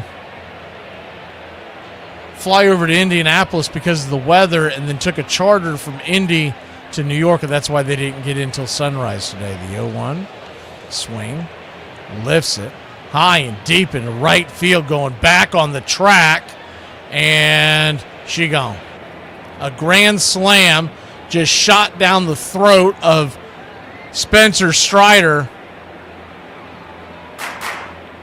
and it's a 6-2 ball game.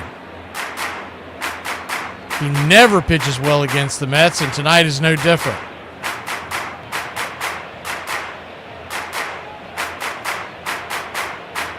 That ball just creeped over the right field wall, but it left in a hurry, and Juan Soto's coming to the plate.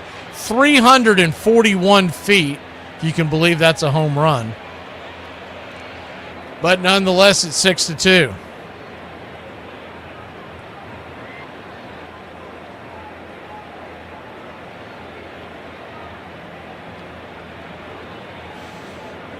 So 6-2 your score. Still a long way to go in this one. First pitch, out and away for a ball. It's 1-0.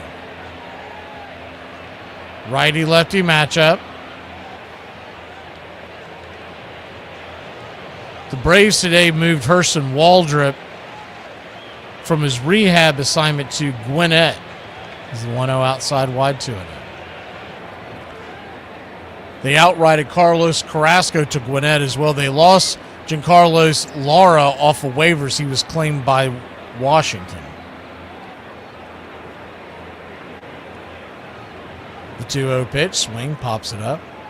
High in the sky, F5 on your scorecard as Riley comes down with it, but a little too late. Braves trail 6-2 after the grand salami. We'll be back in a flash here on Braves Country Radio, heading to the top of the third.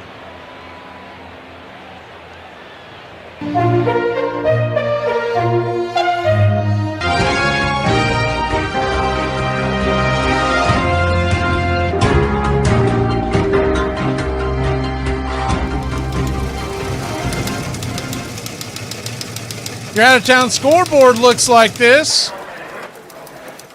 Marlins 8, Pirates 3. That game just ended, so put the game in the win column for the Marlins.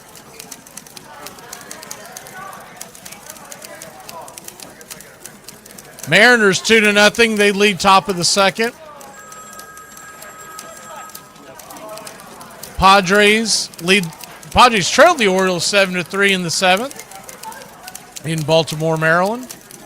They're in Cleveland, and the Guardians lead the Tigers 3-2 in the eighth. Fenway Park, Red Sox and Rangers, 6-1 your score. They're in the seventh. Boston with the lead. Here at 6-2, heading to the third. Braves trail the Mets after 3 home runs, including a grand slam by Bo Bichette. Diamondbacks and Reds 2-2 in the sixth in Cincinnati. Blue Jays lead the Yankees 7-3 in the sixth inning. The Brewers Good news there. All over the Phillies, 6-0 in the 7th. White Sox have a 6-2 lead on the Dodgers in the 5th. And the Astros 9-5 over the Royals in the 3rd. That's your out-of-town scoreboard.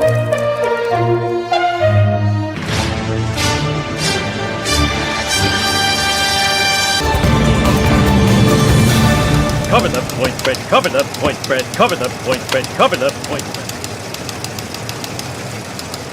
Also, later on tonight, you got Rays and Angels, Rockies and A's, and the Cubs are at the Giants. Looks like we got a weather delay in Minnesota as well, the Twins and the Cardinals in Minneapolis. Here it's 6-2, and your Atlanta Braves.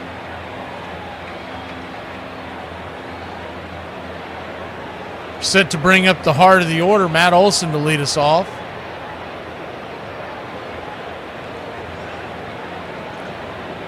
First pitch to start the innings upstairs, misses for a ball. Four-seamer, it's 1-0. McLean sitting at pitch 57 after that one. Swing and a miss. Four-seamer. 1-1 count. Start of the 3rd.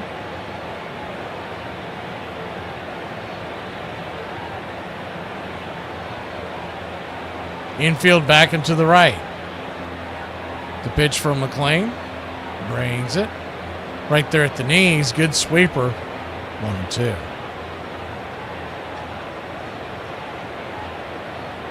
Looks like we've got another Apple Cast coming up. I believe it's early July against the Cardinals. The 1-2.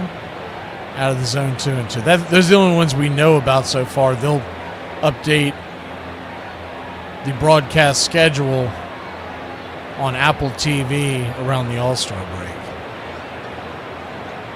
The 2-2. Swing, pops it up. Back out of play.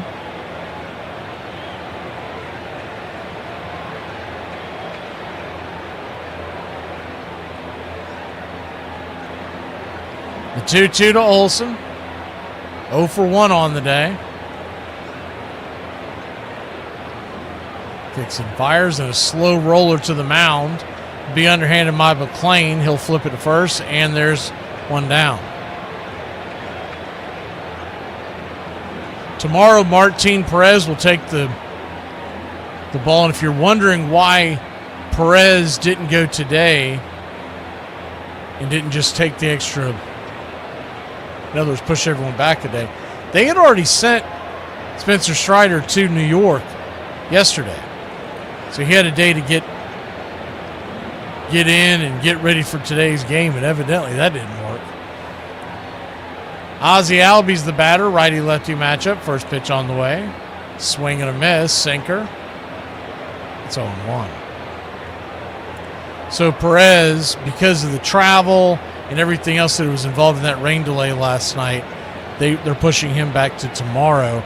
It means that Bryce Elder is the 0-1 outside wide. 1-1. He is now pitching Sunday, and Grant Holmes will not pitch until Tuesday at this point. Now, they could change that because you've got guys like J.R. Ritchie here as the 1-1 inside. Top of the zone.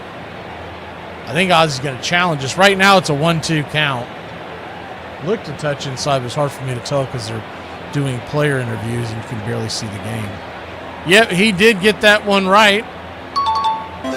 Braves are now 3 for 3.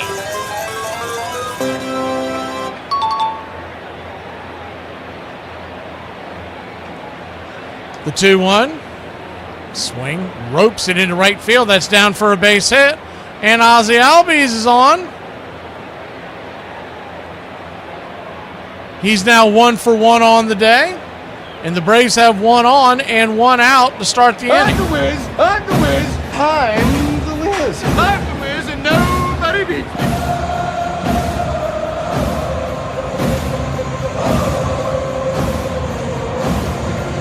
Dominic Smith, the batter. First pitch on the way, rolls it into an inning-ending double play. 4-6-3, and we'll see you later. We head to the bottom of the 3rd. Braves trailing by 4. here in New York. For f***'s sake, the Nigerians are drinking us under the table. Nigeria now consumes more Guinness than Ireland and the UK. This is a disgusting fall from grace for the Irish people. There are 5 million healthy drinking age Irish people and only 240 million Nigerians. That means we can't even do the drinking of 50 men anymore. It's no wonder Irish people can't get a decent paying job anymore when we lack the basic skills our grandparents were born with. Now look at us, 35, having a cocktail after work like we're Spaniards. For 13 straight years, from 1929 through 41, Jimmy Fox drove in more than 100 runs, still an MLB record, while playing for both the Philadelphia A's and the Red Sox. It's no wonder they called him the Beast. Fox was the strongest man I ever saw. He had arms like a blacksmith. He loved to show his upper arms because the muscles were just popping out, and he was just a physical presence that really intimidated a lot of the pitchers of his time. Jimmy was powerful, and when he hit a ball, it's just like a golf ball taking off. He hit the ball so hard sometimes it would flutter like a knuckleball. Oh, you hit a line drive, I'm trying to get away from it. Ball hit me here, I went that way, the glove went that way. Vicious.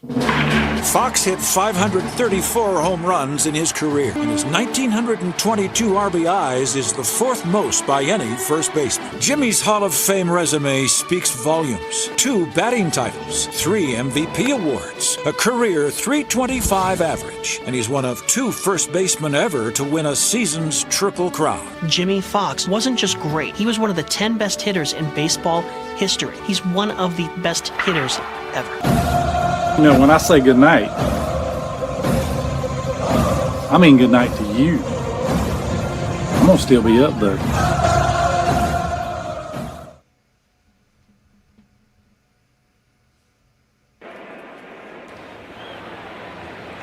Six to 2 your score. We go to the bottom of the third inning. Atlanta Braves trail the New York Mets. Still 1-0 United States over Paraguay for those who are interested in the USA Soccer. Righty-lefty matchup. First pitch upstairs. Hits for a strike against Young. Strider versus Young. It's 0-1. Spencer Strider, 6 earned runs, all via the home run. 2 solo shots and a grand slam. The 0-1 swing chops it down the line. It's 0-2. Bo Bichette with 2 home runs.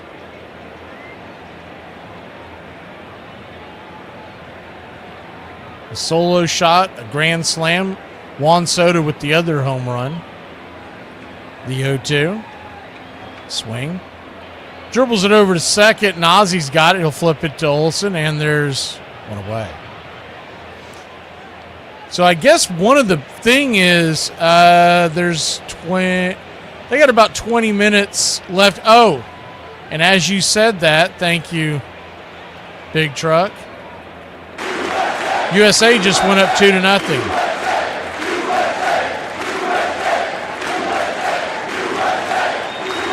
They've got about 17 minutes left in the first half. First pitch down and in for a ball to A.J. Ewing. It's 1-0.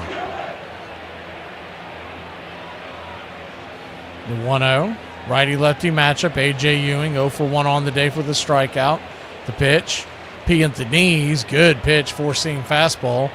Took a little off there. It's 1-1. It's 1-1 count.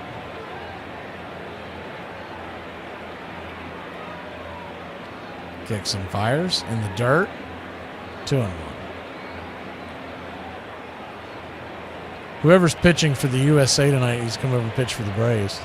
They got a Shetty going. 2-1 count. Strider. Swing, fouls it away. Do it again.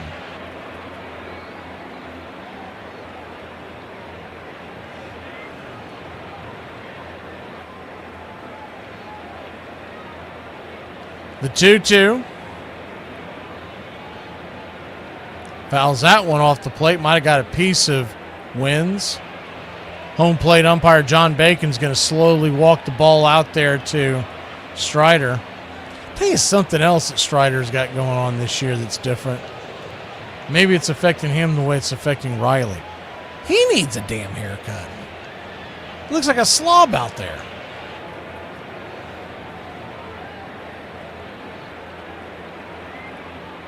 My grandfather needs to do what he did to me first day I moved in with him years ago as a little kid. He marched me down to the barbershop that morning. The 2-2 high and inside, 3-2. So a full count.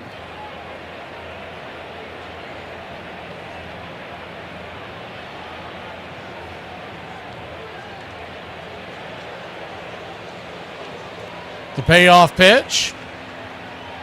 Swing, slice towards left field, coming on. Making the running catch out there is Dubon, and there's 2 down.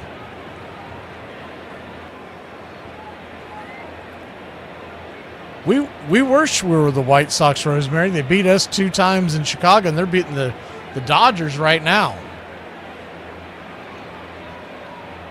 Sasaki was on the mound for the Dodgers today. I knew the White Sox were going to put some runs on him. First pitch on the way to Simeon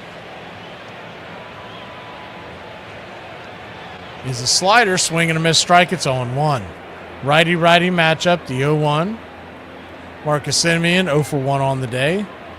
Slider down below the knees, 1-1.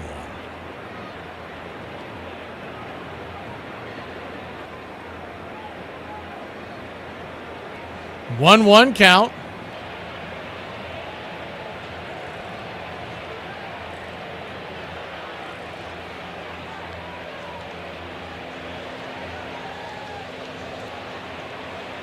That pitch will miss way outside the zone, 4-seam fastball, 2-1.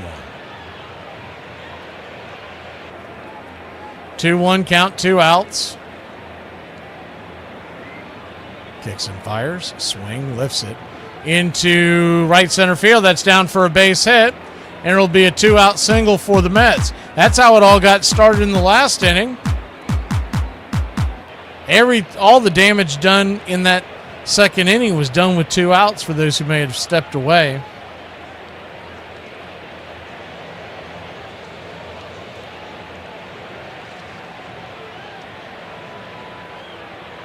Not a hard hit ball, but just kind of lifted it into right center. And Spencer Strider now goes to work to Brett Beatty, standing in righty-lefty matchup. The first pitch, swing and a miss. Pulled the string on that slider. It's 0-1. I'm old enough to remember when we would look forward to Spencer Strider days. Now you look at it, we got to get through this tonight. He's going to flip it over to first real quick.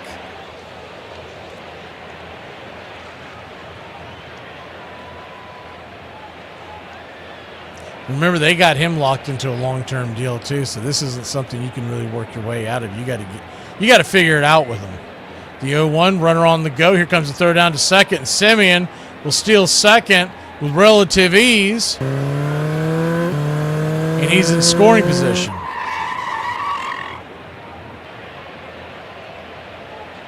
Oh, Ladarius Sale would be the ace on just about any team in Major League Baseball. He's top 2 or 3 lefty in the game. Healthy right now, he's the best lefty in the game, but you'd make that argument with Skubal and when Crochet's healthy. First pitch down and in for a ball. Off of that stolen base, it's now 2-1 to Beatty. I think someone asked something. Mac, who do we have in the pen? I mean, we've got the full pen ready. We were rained out yesterday. The 2-1. Swing, chopper out in front of the mound. Strider jumps on it, fires it to first, and that'll get us out of the inning. I guess the main thing you might be wanting to know, might be looking at, is J.R. Ritchie would be a candidate to come in to throw multiple innings. We'll be back in a flash here on Braves Country. Atlanta Braves trail 6-2.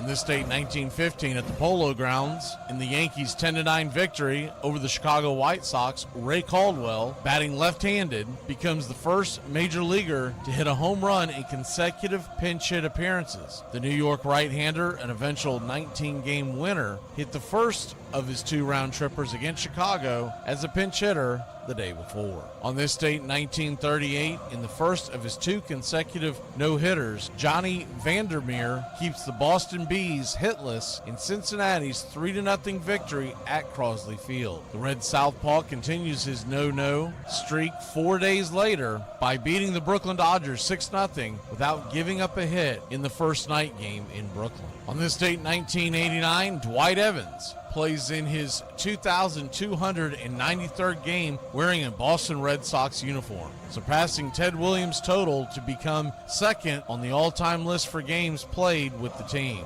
Carl Yastrzemski holds the franchise mark, playing in 3,308 contests before he retired in 1983. And that's your Braves Country Radio on this date in baseball history. Find us on YouTube and Facebook today.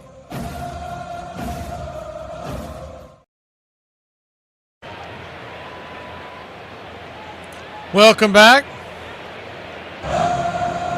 Ladarius, I don't know what you're smoking, man, but puff, puff, kid, you got to quit Bogarting. Our bullpen is much better than Philadelphia's. Top to bottom, the Atlanta Braves bullpen is one of the best in the league.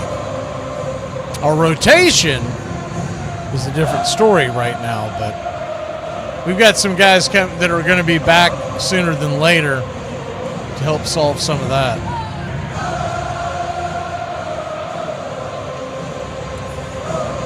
Righty-righty matchup. First pitch on the way to Austin Riley is high and inside for a ball. It's 1-0.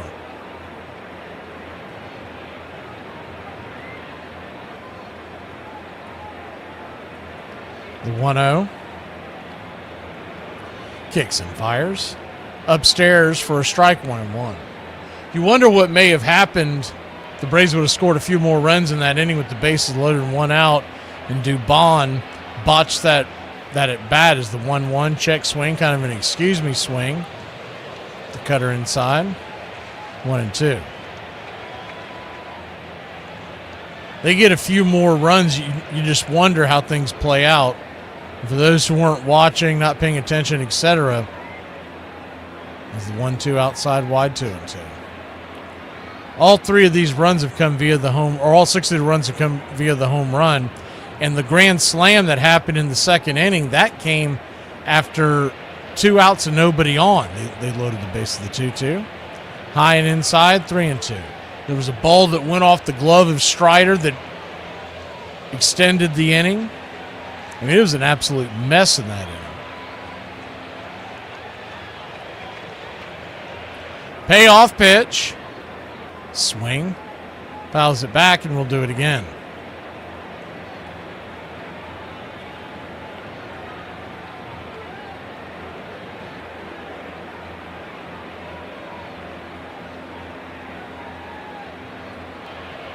Full count to Riley. Kicks and fires. Inside. Did he go around?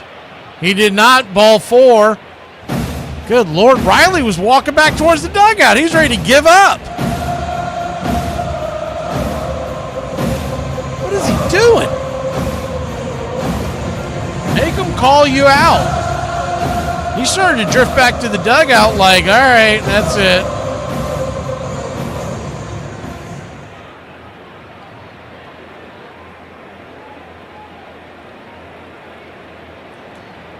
Righty-lefty matchup now. The Yaz, the batter.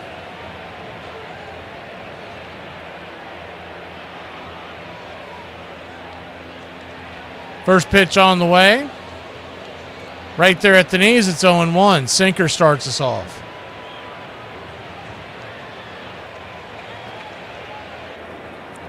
The 0-1 Yastrzemski, 3 home runs on the year, batting .238. 1 for 1 on the day with the single to right. The pitch inside breaks him back a bit. It's 1-1.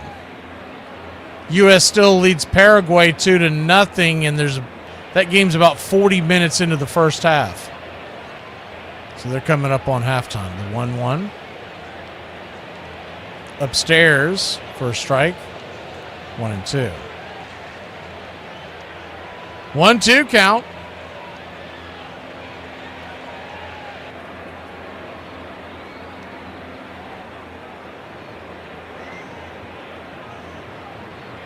Inside. 2-2.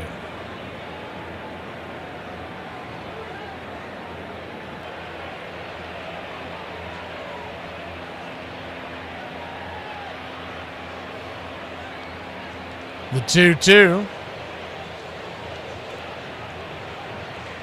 Swing and a miss, strike three. 97-mile-an-hour fastball up around his eyeballs, one away. For McLean, that's strikeout number 5. And Ha-Seong Kim, the batter.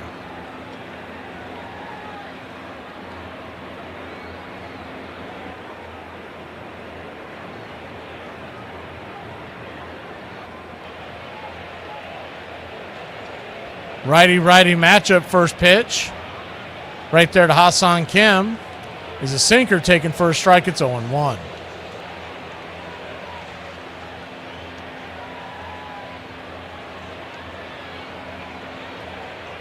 The 0-1, check swing. Did he go around?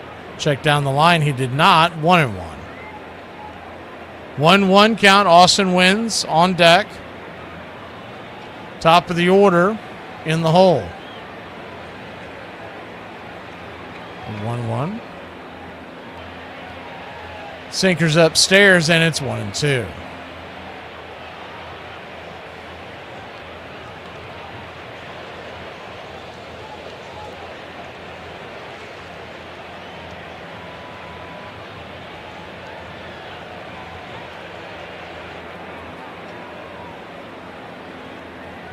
One-two count, runner at first, one out. Swing, fouls away the sweeper, and we'll do it again.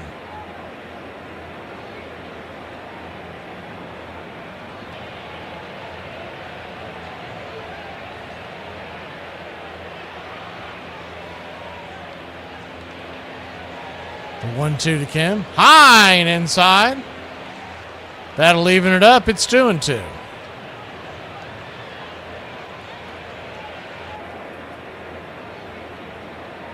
That was also pitch 83 for McLean. So he's got a pretty high pitch count right now. The 2-2 misses high, ball 3.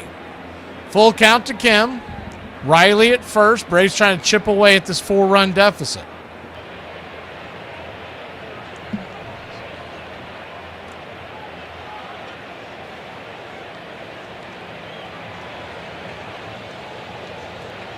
The full count.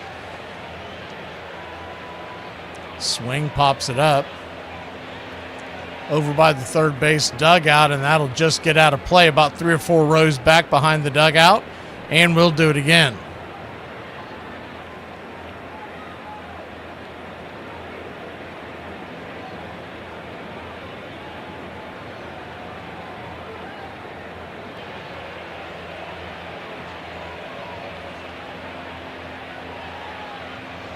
The payoff pitch, swing, fouls it away.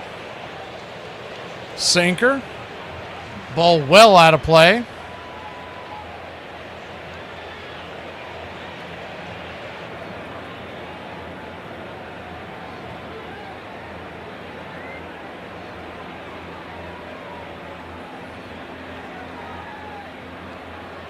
Braves trail 6-2. The payoff pitch, swing, chopper over to third. Only one play to first. It's going to be a 5-3 putout, and there's 2 down. On the play, Austin Riley busting it down to second base, and he's in scoring position. Austin Wynn's coming to the plate.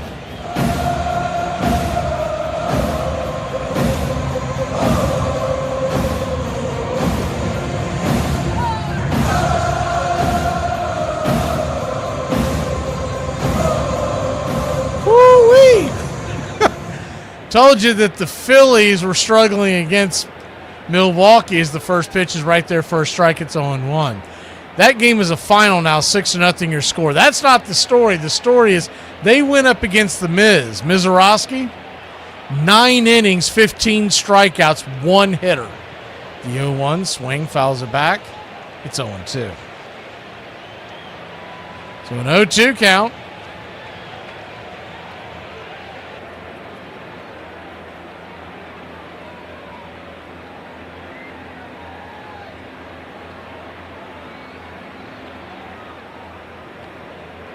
Kicks and fires. Swing. Rifles it back to the backstop, and we'll do it again.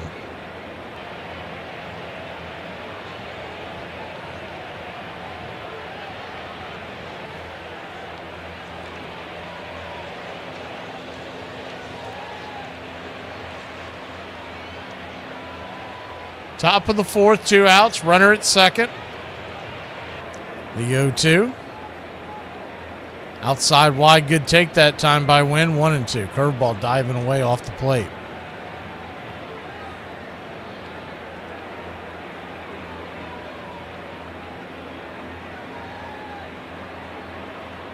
The 1-2, another one in the dirt. Good hold up there. That's the one that they struck him out on, and they're trying to get him to bite again. That one there was filthy. It was diving away.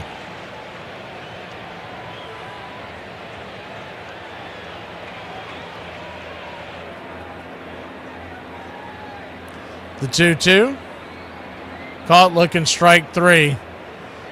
That'll end the inning. 2 strikes. You got to swing the bat. We'll be back in the flash. Bottom of the fourth we go. Trailing by 4 here in Braves country. From Malcolm Butler's interception in the end zone to David Tyree's helmet catch, what's the greatest play in Super Bowl history? We live in, kind of up in the woods, in the city limits, but kind of in the woods. I've never been a rich guy. I mean, you wouldn't know it. And I just don't fit in that world at all, and I get real uncomfortable around it. And I don't do any of that stuff. Never been skiing, never been at, the places that I've been where the rich and famous gather are places that I've had to go. I have to go to the premiere. I have to go to the film festival, and they're putting us in this thing in a chalet on the mountain, and, all this kind of thing. I have one vacation spot in mind. One of these days, I'm taking my kids for Christmas to Vermont or New Hampshire or somewhere like that. And we're going to get one of those houses like in the Budweiser commercial where they got the horses driving by in the sleigh and all that kind of thing. Outside of that, I'm not the vacationing type. A beach in the Bahamas or something like that is my worst nightmare. Excess kind of creeps me out, but I like to have a good pair of boots. A home run for Don Mattingly in the game that could send him to the first postseason of his career. He finds the stroke that so many said was gone. That run at the end of '95 was spurred by their desire to get Mattingly to the postseason. That was probably the forethought on everybody's mind was we need to get to the playoffs for Donnie. All you have to do is watch the last game that they won in Toronto where they clinched and Mattingly goes down to his right knee. They all were celebrating with him. The New York Yankees have won the 1995 first ever wild card. Don Mattingly finally going to the postseason. It felt so good to get in that day in Toronto when we clinched. Oh my gosh. Good feeling. I know excited. Probably sound just like everybody else ever made it, but it's a great feeling for me, man. 13 years, man. It's wild. It feels great.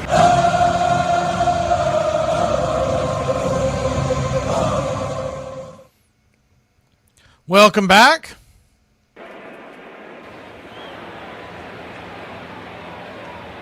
Six to 2 your score. This is so dopey the way that they do these interviews on Apple. So they reduce the screen for those of y'all who aren't looking at it. The first pitch is a curveball down and away. It's 1-0. They reduce the screen, that's first of all, to where about a third of the actual screen is being used for video. The 1-0, four-seamer misses, 2-0. And then of that, 1/3, they cut it 60-70% is on the game. The rest is on the person they're interviewing. The 2-0 pitch, high and outside, ball 3-0. So a 3-0 count.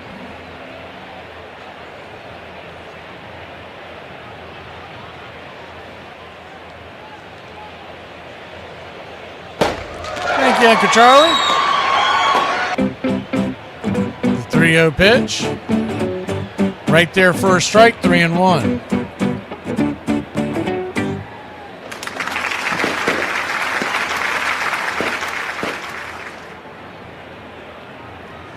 The 3-1 from Strider. Swing. Pops it up, but it'll go out of play. And a full count. Strider sitting at 67 pitches.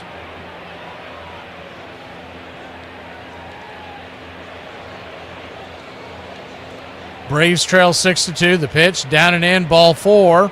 And he'll walk MJ Melendez to lead off the inning. Weiss is sending Hefner out there to talk to him. And they may be getting someone. No, that's it. Weiss is coming out there. I guess Hefner was just coming out there, getting out of his way.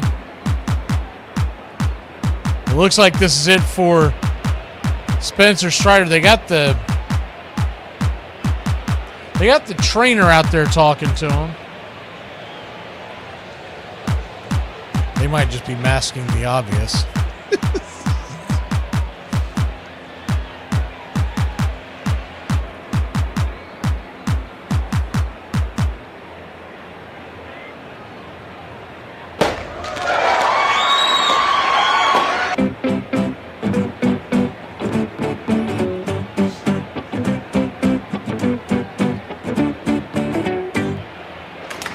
That's going to be it for Strider.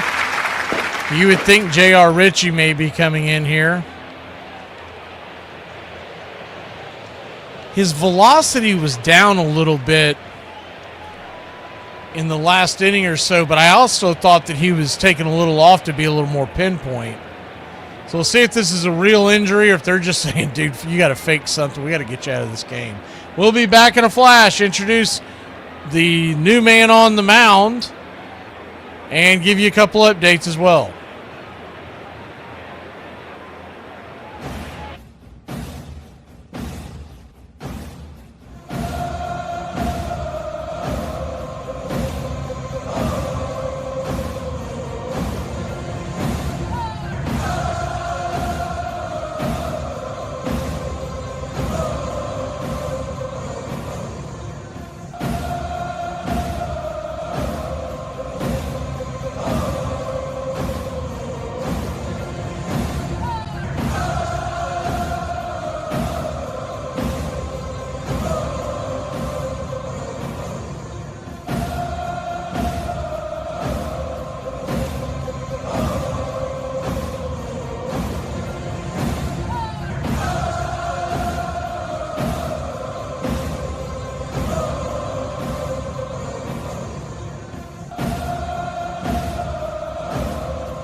J.R. Ritchie will be the guy that comes in as we thought he might be. He comes in 1-1 on the year, the 4.56 ERA. He will inherit a runner on base. Nobody out as we are in the bottom of the fourth inning.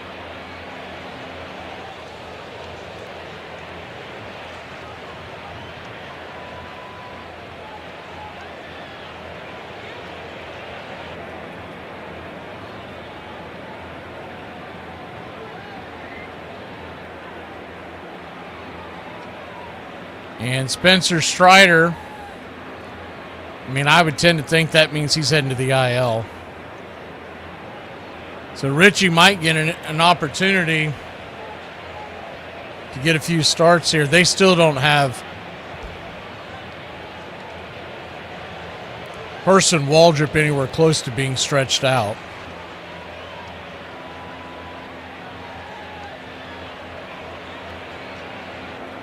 Braves trail 6-2.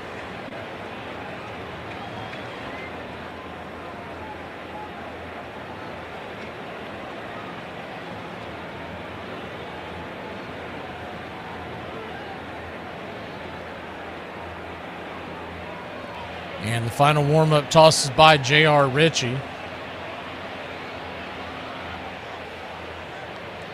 We welcome him into the fold. Like I said, there's going to be an opportunity for him to take over a spot in the starting rotation, and that might end the idea of getting Grant Holmes out of the rotation, putting him into a piggyback bullpen situation. J.R. Ritchie throws a four-seamer, a curve, a changeup, a sinker, a slider, and a cutter.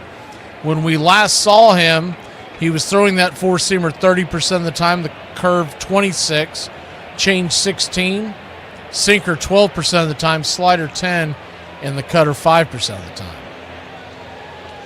Braves trail 6-2.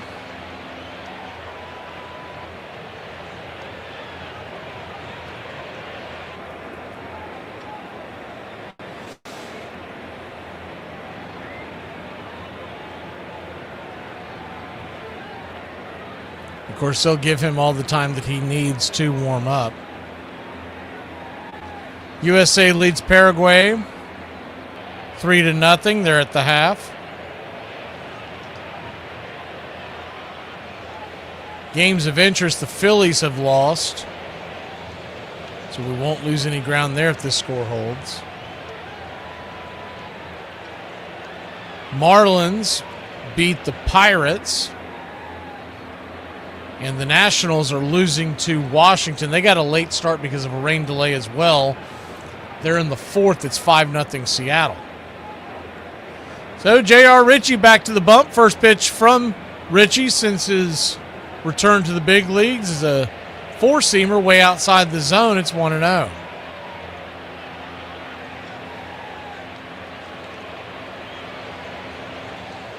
The 1-0.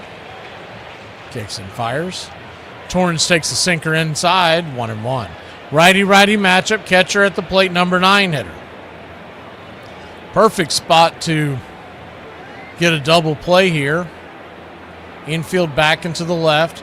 Ozzie playing very close to the second base bag. The pitch, swing, lifts it into right field, and it's down for a base hit. Yaz comes up firing. It'll keep Melendez from heading to third, and it's first and second and nobody out.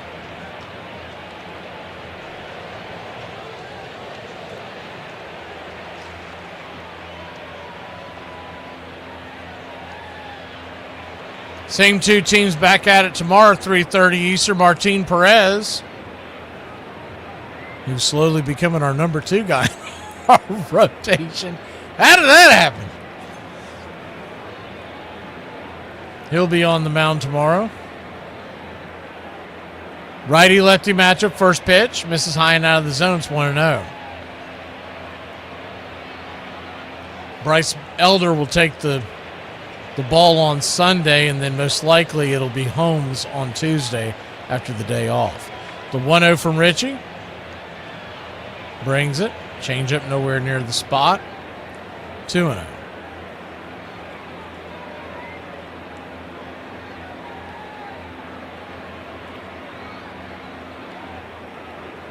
Two-0 count.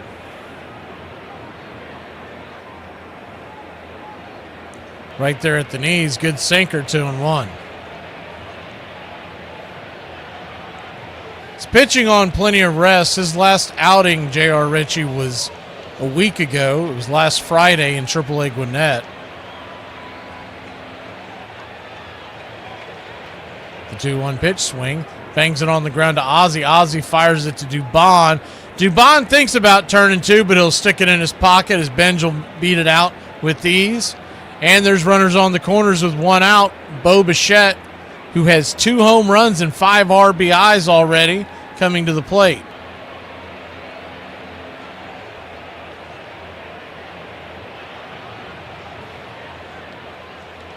Oh, I said Dubon. That's Kim. So used to him playing short. That was a smart play by Kim to hold on to that ball, though. He was never going to get Benj busting down the line. Benj can fly.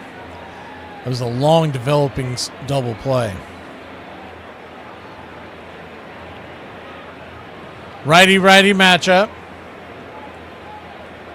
First pitch on the way, right there below the knees. It's 1-0. That was my mistake. That's Kim playing short. The 1-0. Dubon is in left tonight.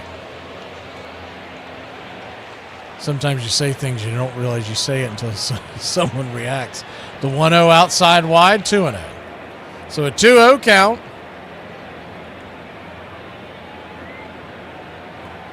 Runners at the corners, 1 out. Still a long way to go in this one. This game is far from over, especially considering the Mets bullpen and their woes this year. The 2-0. Swing, pops it up. High into center field.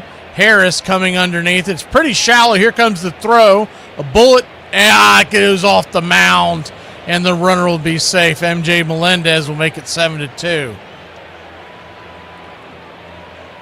Throw hit the mound and popped straight up, and that was all she wrote.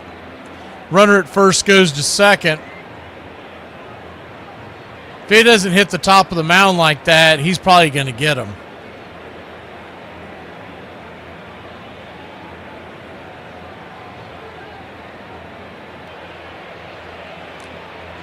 He's a little off the mark, but I think he would have had time. It hit the very top of the mound, and you've got no prayer once that happens.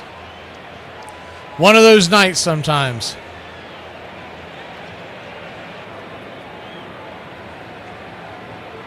They're going to auto walk Juan Soto, put runners at first and second with 2 outs.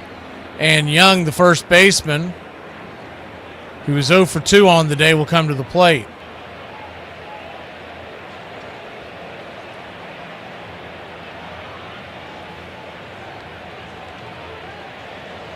Righty-lefty matchup. First pitch on the way. Kicks and fires. Slider inside. It's 1-0.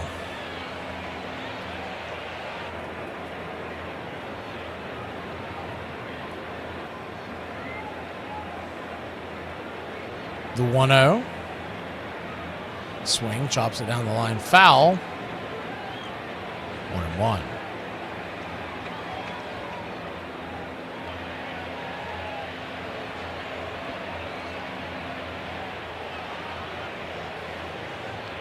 One count. First and second, 2 outs. Infield back and to the right.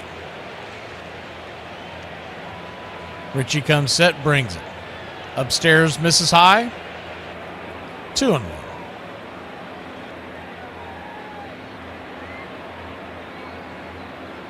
The positive note of him coming in and pitching is that if you don't want to waste any more of the bullpen on this game, is the 2-1 down and in, 3-1. Assuming Richie can pitch it respectively, yeah, he ought to be able to take you to the 7th, 8th inning with ease as far as pitch count goes. The 3-1 count.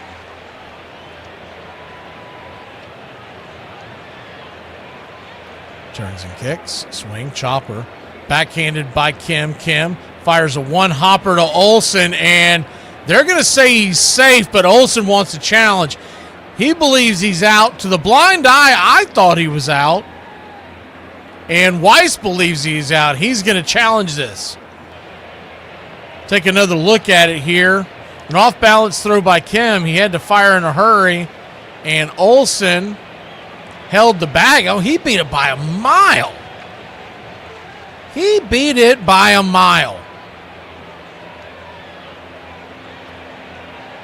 But even with that being said, Alan Porter's the first base umpire, and he is terrible. His foot's still on the bag. It doesn't come off until he drags it off.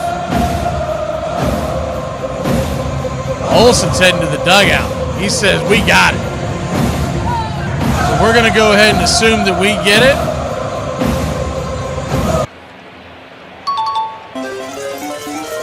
We'll head to the 5th.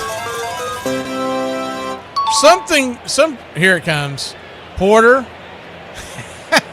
Porter's got to be the one that tells everybody, I got it wrong. We'll be back in a flash. Braves trail by 5. War's over, man. Drop the big one. Well, since when are you the pudding kind? What? Over? Did you say over? Nothing is over until we decide it is. And it ain't over now. Who's with me? Let's go! I don't have to tell you things are bad. It's depression. Everybody's scared. Punks are running wild in the street. The air is unfit to breathe, and our food is unfit to eat. We sit watching our TVs as if that's the way it's supposed to be. We know things are bad, worse than bad. I want you to get mad. Will you fight? No! We will run! And we will live! Shame on you. This could be the greatest night of our lives. But you're gonna let it be the worst. In this lifetime, you don't have to prove nothing to nobody except yourself. And after what you've gone through, if you haven't done that by now, it ain't gonna never happen. Wretched slugs. Don't any of you have the guts to play for blood? I'm your huckleberry. I'll put you out of your misery. Say wham. You gotta say, damn it, my life has value. And I'm gonna stay right here and fight for this lost cause. Intruder. Yes, you're an intruder. I was having a perfectly nice trip until you walked into my life. Hey! I'm just lying around. I want you to get up now.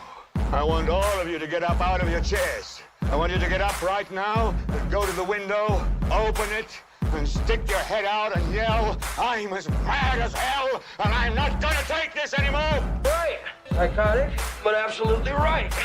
We gotta take these bastards. Are they yelling in Atlanta? Are they yelling in Atlanta? I'm as mad as hell! They're yelling in Atlanta. Son of a we struck the mother load! I'm mad as hell! I'm not gonna take it anymore! And this crowd's back into it now. I didn't think you had it in you. You look like somebody just walked over your grave. Play for blood, remember? Like I missed something. Yeah, we're all officially kicked out of school. That makes sense.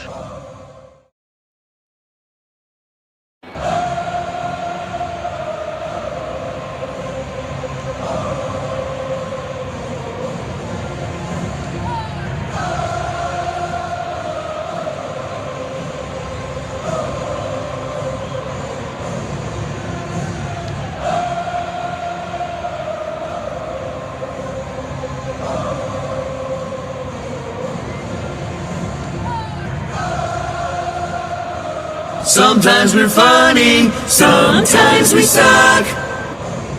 Welcome back.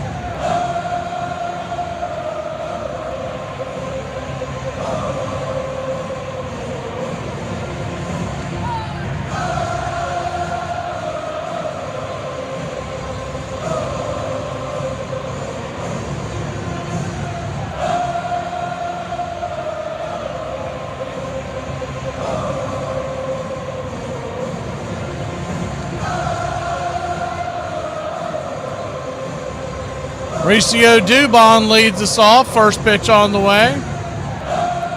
From the left-hander, Perez. Senil Perez misses inside for a ball. It's 1-0, so that's it. Nolan McLean, he will not qualify for the win. 93 pitches. I didn't realize we got him up that high last inning. The 1-0. Swing. Slow grounder back to the mound.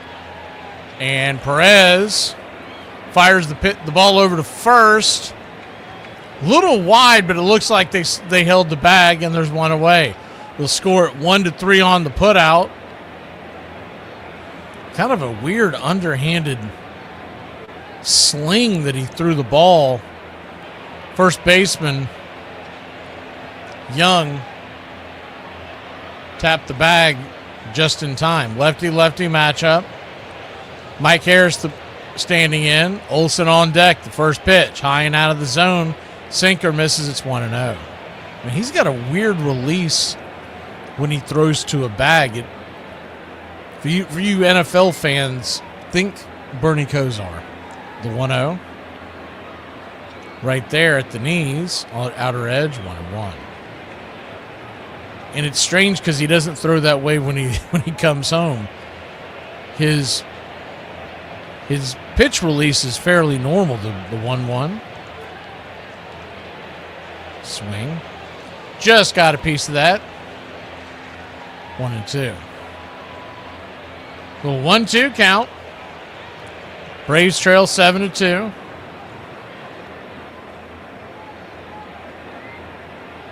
$3:30 we come on the air tomorrow. 4 o'clock. 4:10 first pitch. It'll be Martin Perez.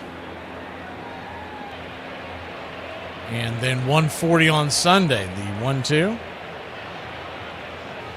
Down and away.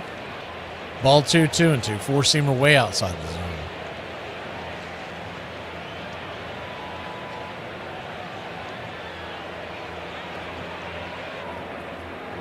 The 2-2 count. Kicks and fires. Swing chopper towards the pitcher's mound. He's going to underhand it and get Harris by about a step or so. Good underhand shovel by Perez, and there's 2 down.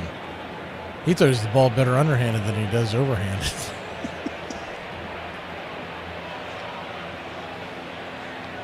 I was hoping him having to field the ball, he was going to go all slingshot again just a few feet from first base, but pretty good shovel there by Perez. 2 up, 2 down. Matt Olson, the batter, lefty-lefty matchup.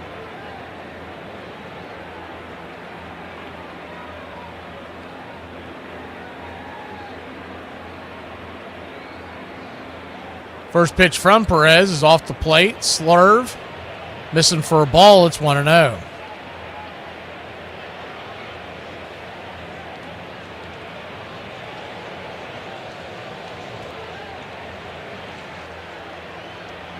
The 1-0. Swing. That ball's lifted. High and deep into right field. Going back on the track. Zip, boom, bam. It's gone. Ram-a-lam-a ding-dong, a solo shot. And the Braves creep a little closer. Field, smooth as it gets. It's 7-3. Ice House, always smooth, never watered down. We must win today. Losing is not an option. 399 happy feet over the right center field wall. And the Braves have 3 on the board. That'll bring Ozzie Albies to the plate. Open stance from the right side. First pitch swinging. Slices it back out of play. It's 0-1. He's talking to Riley right now. You know what Riley's saying? What's it like to hit a ball in fair territory? The 0-1.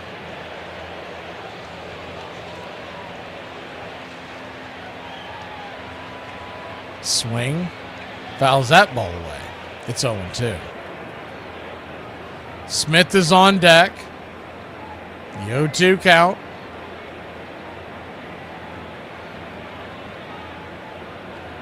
Braves trail by 4, 7-3. Couple of bloops and a couple of blasts.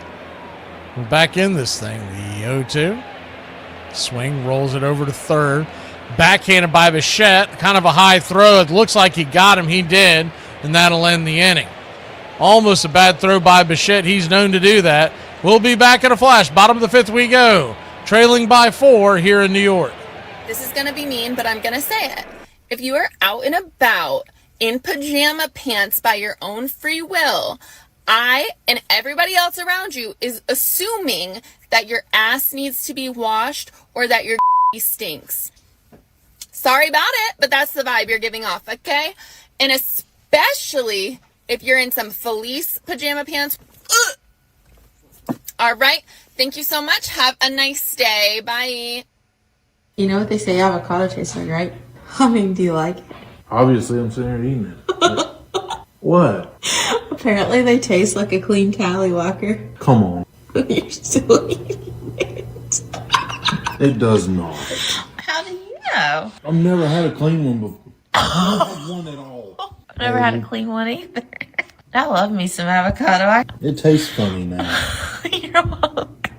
I taste it now. Thanks a lot. How do you taste it? I can imagine. We're here. We're live. Yankee Stadium. This is the best place to be in the world. We waited a long time. Looks good. October 3rd, 1995. After a 14-year drought, the Bronx was buzzing. The Yankees were back in the postseason.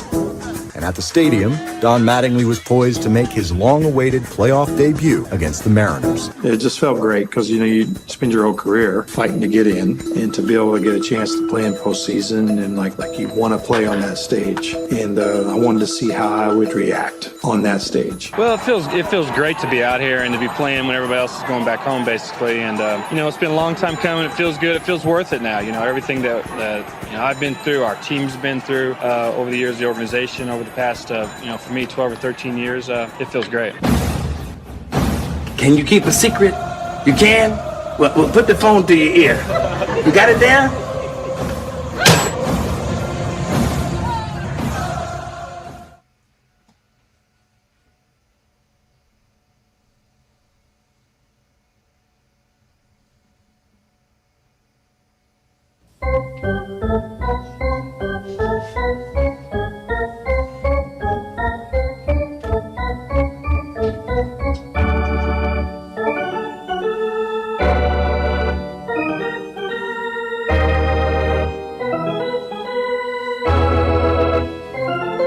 Welcome back.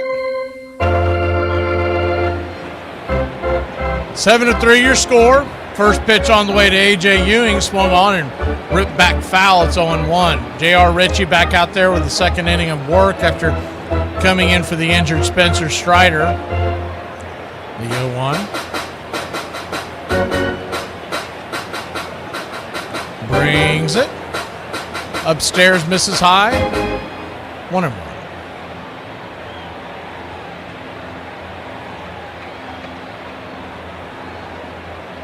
A.J. Ewing batting .258 on the year, the rookie center fielder for the Metropolitans. The pitch, swing, fouls it back, 1-2.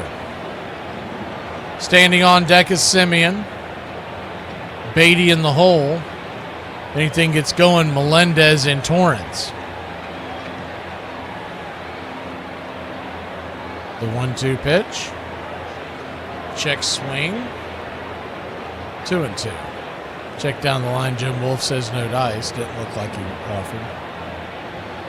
United States still leads Paraguay 3-0 in the World Cup. They're 56 minutes in. The 2-2 pitch swing. Chopper down the line. Foul.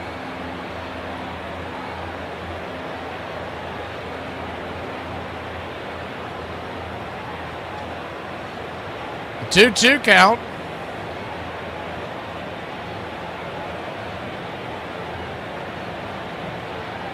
Pitch, swing, and a missed strike 3. Good job by Wins to hold on to that ball. It was foul tipped into his glove, and there's one away. J.R. Ritchie's first strikeout of the night. As he was rushed into action. You got to figure he didn't think he was pitching tonight. If you were playing this out, you would think you might have been piggybacking M.J. Melendez. Righty. First pitch on the way. Check swing. Fouls it away. It's 0-1.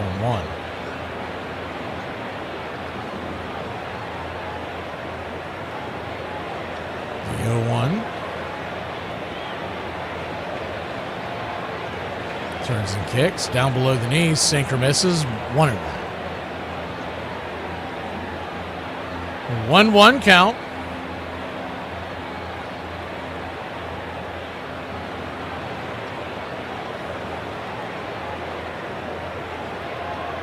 Outside wide. Ball 2-2.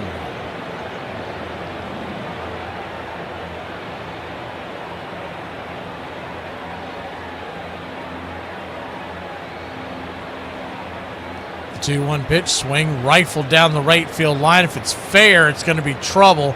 Looks like it just bangs foul. Just a long strike, 2-2. Simeon will head back to the dish. Infield is back and to the right.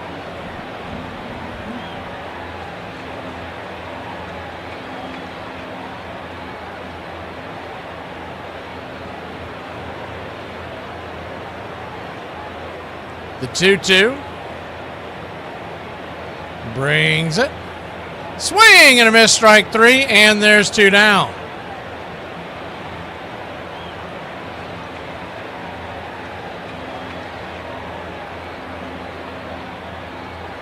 Two up, 2 down.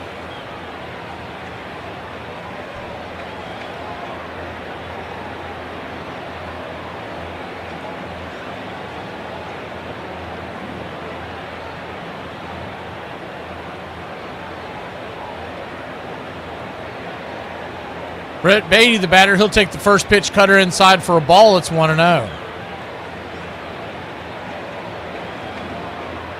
1-0. Saying it's right arm soreness for Spencer Strider, by the way. That's officially from the Atlanta Braves. As the pitch misses on the outer edge. Called for a strike, though, 1-1. So a 1-1 count. Turns and kicks. Swing and a miss. Curveball, 1-2. Right arm soreness. That could be just about anything.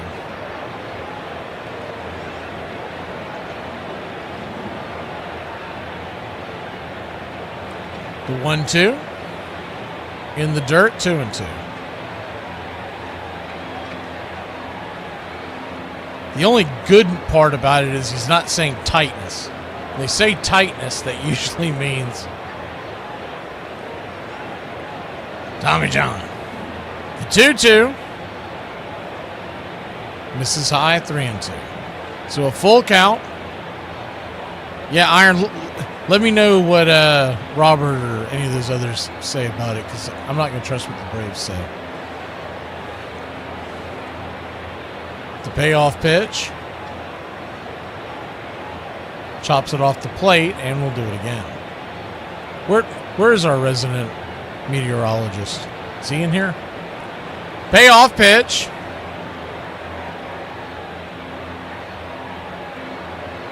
Full count. Braves trail by 4. Still a long way to go in this one. 4 more offensive ups. The payoff. Swing and a miss, strike 3. And J.R. Ritchie strikes out the side, baby. How about that? We'll be back in a flash. Grab the stick, see if we can cut into this 4-run lead. Your wife should not have to cook every evening. Tell her y'all are going to your mother's house. That way she can see how it's done. Also tell her it'll be nice to eat in a clean house for once. What's E.T. short for? Well, he's only got those tiny little legs. What's one thing your mother doesn't know about you? Probably that I'm a racist. What? Why? I don't know, I just like how I feel when I do it. Well, how would your mum feel if she found out? Oh, she'd hate it. She doesn't like it when I ride motorcycles. Racer. You mean racer. Pretty sure it's racist. No, racer. R-A-C-E-R. You white people are so annoying. Ernie Banks didn't have to become a better hitter. He already was one. Ernie Banks, tall, lean guy, great arms and hands. He wasn't an outstanding shortstop like Ozzie Smith or other guys, and of course there are not many like that, but he was just a marvelous hitter. He had an easy swing, and he was really good at taking his pitch downtown. It's a home run for Banks! Attaboy, Ernie! It slowly began to come into my mind that what you're doing is very unique. I mean, you're a shortstop with power. The first shortstop ever to hit 40 home runs in a season. Ernie did so 5 times in 6 years. A familiar sight to Chicago fans. Ernie Banks hitting a home run. He won back-to-back Most Valuable Player awards. To win the MVP award is really an amazing thing. I say that to myself. And on a team that finished 5th both years. He did it! But perhaps Ernie is best remembered for his passion for the game. So many people play the game with their heart and soul, but they can't enjoy it. Ernie Banks enjoyed every time, every at-bat. And Mr. Cub will always be remembered for his famous catchphrase. Let's play 2. So, let's play 2. Let's put together the ultimate list of players that could be on a food menu. I'll start. Darryl Strawberry. Who's your choice?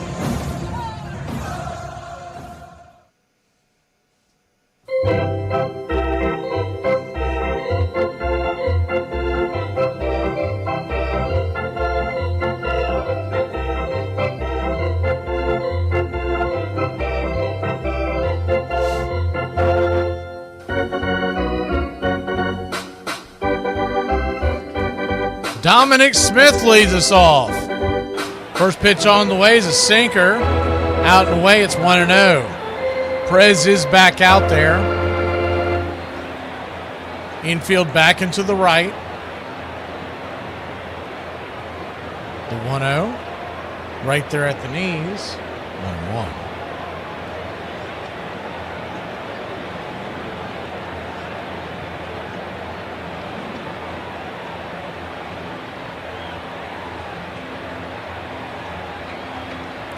The 1-1 swing, chopper over to first. It'll be a G3 in your scorecard, and there's one down.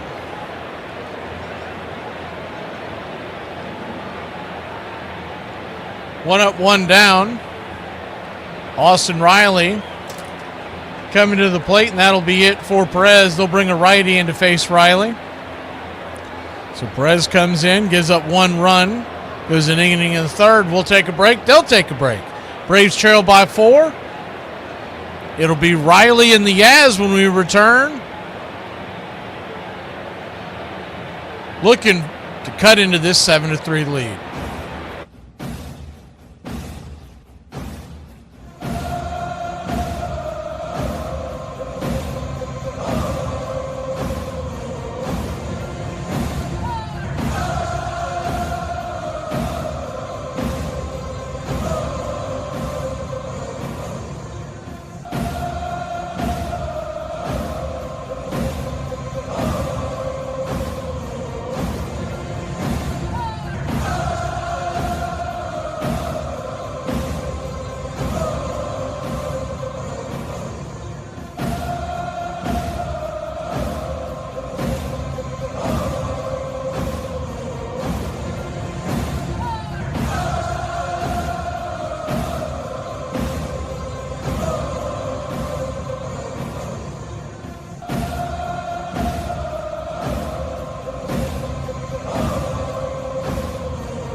Oscar Brazaban coming on, right-hander. Face Austin Riley, first pitch at the knees. He's right there for a strike. Looked like the sinker. It's 0-1. Righty-righty matchup. The 0-1. Kicks and fires, 97-mile-an-hour fastball, 0-2.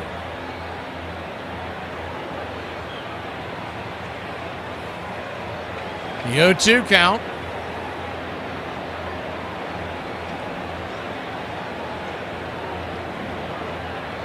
Check swing, caught looking, strike 3. So Riley goes quietly back into the ninth. 3-pitch strikeout. 2 down. Brazaban has a sinker he throws half the time, 49%. Changeup at 44%. Those are his 2 main pitches. He does have a 4-seamer and a cutter, but they're really just show-me pitches. First pitch to The Yaz is right there at the knees. Taken all the way. It's 0-1.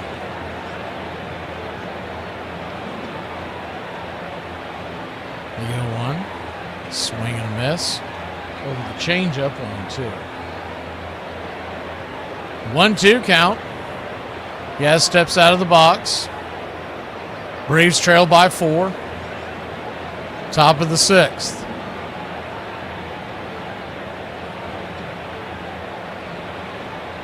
1-2. Or 0-2, excuse me. Another caught looking strike 3. Great job, Riley. Great job. Yaz, we'll be back in a flash. What a day. I use a drink. Nothing like a cold one after a long day, huh? So, how much do you drink? I think I'm good for about 10 or 12. 10 or 12 a week? That's not bad. About a week. You drink 10 or 12 beers a day? You counting beers too? How reckless of me. I made you all wet. Yes, but my martini's still dry. She turned out to be a part-time model and a full-time pickpocket. Oh, yeah. I've been known to drink a beer or two. But then again, I've been known to do a lot of things. You drinking anymore? Oh, me? No, I quit drinking, dude. You never gonna drink again? Nope. You wanna stop at the bar by the Chinese restaurant? Just get a quick shot, me and you, and then we'll go? Yeah, the bar they got in the back. Oh, the Chinese bar? Okay. What's shaking? All 4 cheeks and a couple of chins. I thought you said they didn't have alcohol. Run back to your mix master. Cook up a few more of these.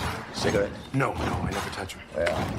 I suck them down like Coca-Cola. I expose people to magic. I expose them to something they're never otherwise going to see in their boring, normal lives. And I gave that to them. I may forget about them tomorrow, but they'll live with that memory for the rest of their lives. And that's a gift, man. One of the women said that she was afraid she might OD. I thought that was a lemon drop. I didn't think it was tequila. What's that got to do with me? You and me are going to have a small talk later on. I'll be busy thinking of things to say. Doesn't your wife ever complain that you never spend any time with her?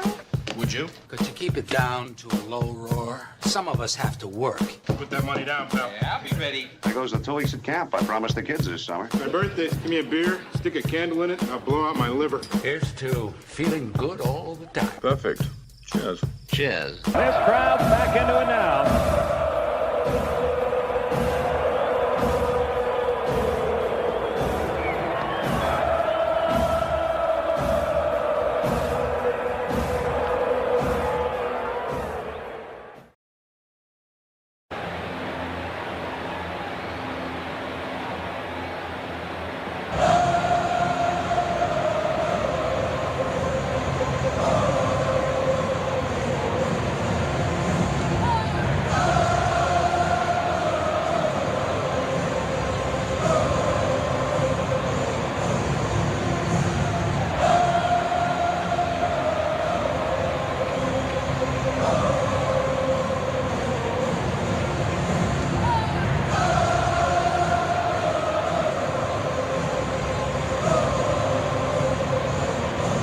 Welcome back. J.R. Ritchie back to work. Melendez at the plate. Torrens is on deck. Top of the order in the hole. First pitch on the way. Braves trail 7-3. Bottom of the 6th inning. Pitch hits up top for a strike. It's 0-1. Melendez 1 for 1 with the double, a walk, 2 runs scored. The 1-1 kicks and fires inside.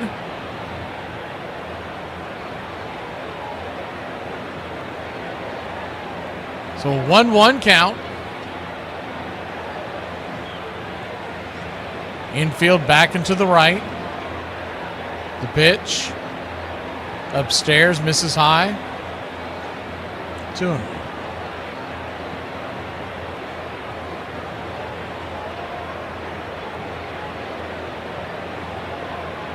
The 2-1. Upstairs. 2-2. Good sinker there by J.R. Ritchie. He has struck out the last 3 batters for the Mets.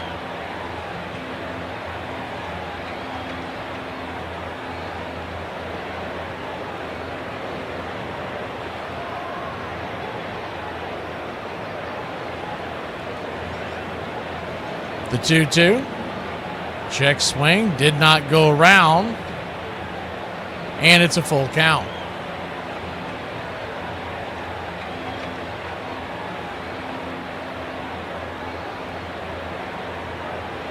Payoff pitch, swing and a miss, strike 3. Strikeout number 4 for J.R. Ritchie, 4 in a row.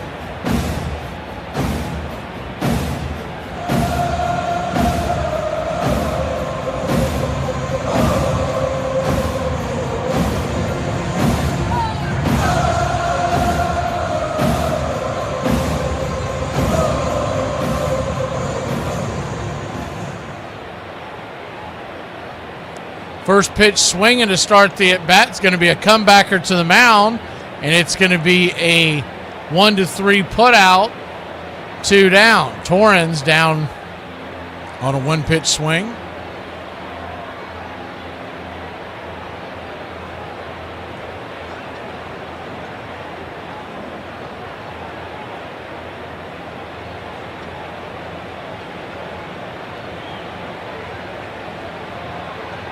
Righty-lefty matchup. First pitch on the way. Right there for a strike. It's 0-1. Carson Benj, the batter.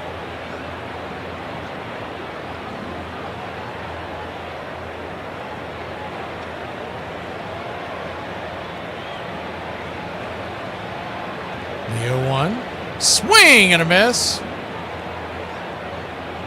It's 0-2.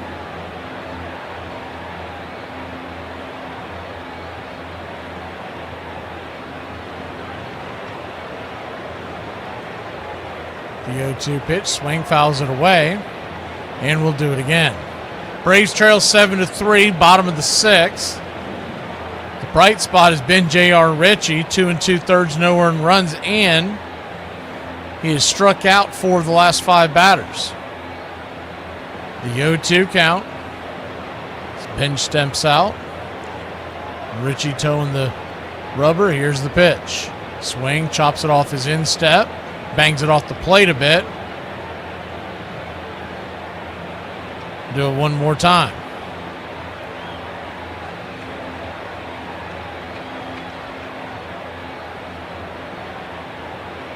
The 0-2. Brings it. Swing, pops it up. High in the sky. Who wants it? Dubon's got it. F7, your score guard, will go to the 7th, trailing by 4 here in Braves country.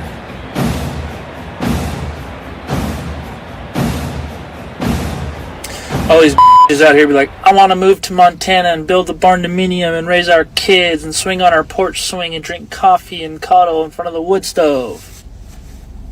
I'm bitch. I want that. No, do you hear me? I'm cranky, I'm tired, I worked hard at school. Okay? Alright, so what? You don't want me to mess with you tonight? No, I'm cranky, I'm tired, I worked hard at school. What's a 3-letter word that starts with gas? Gas. It's not gas. It's not a 3-letter word then if it starts with gas. It's a 3-letter word. It can't be if it starts with gas. Gas is 3 letters. You're not outsmarting me. What are some of your weaknesses? I'm too honest. I don't really think that's a weakness. I don't give a what you think. I am genuinely curious. What do people who do not drink coffee look forward to when they get out of bed? Like, you mean to tell me that you guys are out here just raw dogging life, caffeine free? I don't understand. Bob Uecker in the Brewer booth, half a century calling Brewer games. 3-2, 2 outs, 4-4, 9th inning. Gantner, there he goes. The pitch, a swing and a fly ball, right field and deep. Get up and get out of here. Gone for Swaim, and they've done it again. 12 in a row on a 2-run blast by Swaim to win it. Oh my goodness, do you believe it? Morgan, a smash up the middle, base hit to center. Here comes Gomez, around third, a throw, and the Brewers win! The Brewers are moving on a base hit by Niger Morgan. He's being mobbed. Whoa, what a scene! So what do you want to do now? Want to get drunk? Yeah.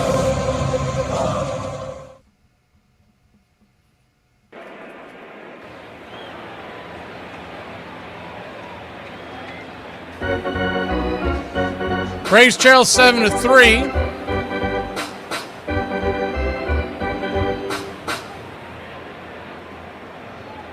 We go to the top of the 7th inning. Bottom of the order due up. Hassan Kim wins. And then back to the top with Dubon. First pitch to Kim is down in for a ball. It's 1-0. I wonder if they may pinch hit for wins. Is the 1-0 down and in. Ball 2-0. 2-0 count. trailing by 4. A lot may have to do with, does Kim get on? The pitch right there at the knees. 2-1.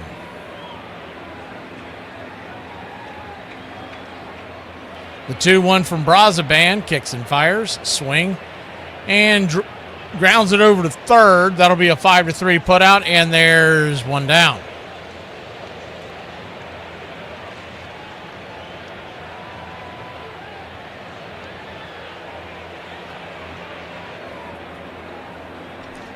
USA still leads Paraguay. It's 3-1 now, as they're heading into the 79th minute in that one.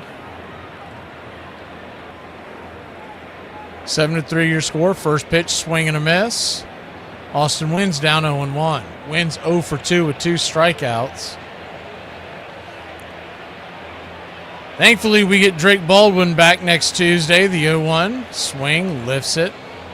Foul and out of play. It's 0-2.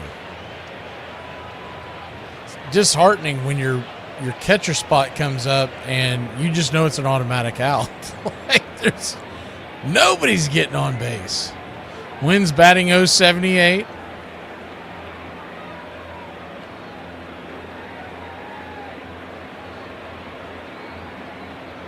Sandy Leone on the bench batting 083, the 0-2. Rifles it foul.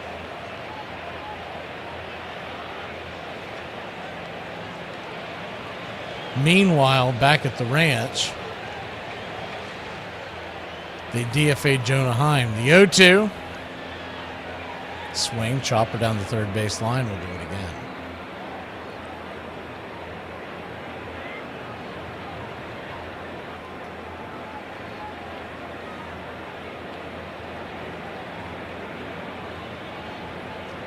The 0-2 count.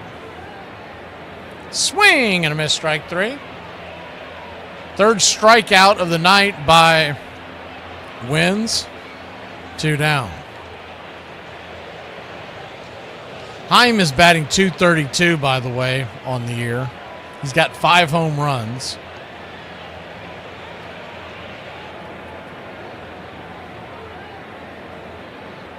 And an OPS of 777. But they DFA'd him to hold on to Farmer at the time. First pitch to Dubon was a changeup for a strike. It's 0-1. The 0-1, swing and a miss, changeup, and it's 0-2. And remember, we talked about it at the time. I was like, man, I don't like the idea of giving up a decent backup catcher. The 0-2 in the dirt, 1-2. I think it was one of those things where they were cocky again, thinking that he was going to make it through waivers, like the way Martin Perez did. The 1-2. Swing and a miss, strike 3, and that'll end the inning. Braves go down very quietly. We go to the bottom of the 7th. Time to get up and stretch here in Braves country.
Welcome back. J.R. Ritchie back to work.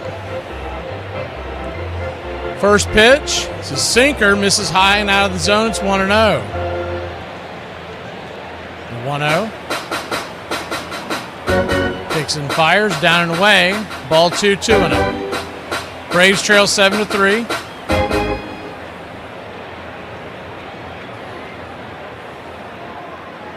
The 2-0 pitch. Swing. Bangs it back foul, 2-1. Bo Bichette, 2 home runs on the night.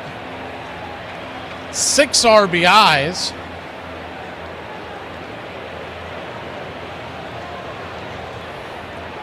The 2-1 misses high, ball 3, 3-1.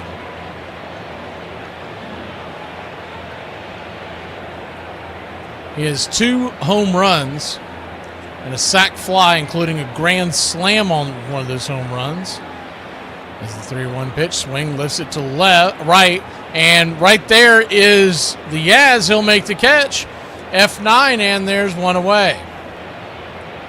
1 up, 1 down.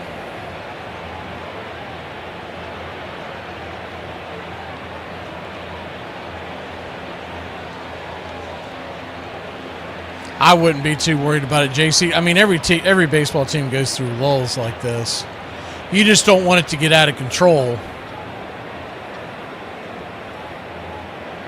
First pitch is right there on the inner cut. Hits Juan Soto with the cutter. It's 0-1. He's 1 for 2 on the day with a home run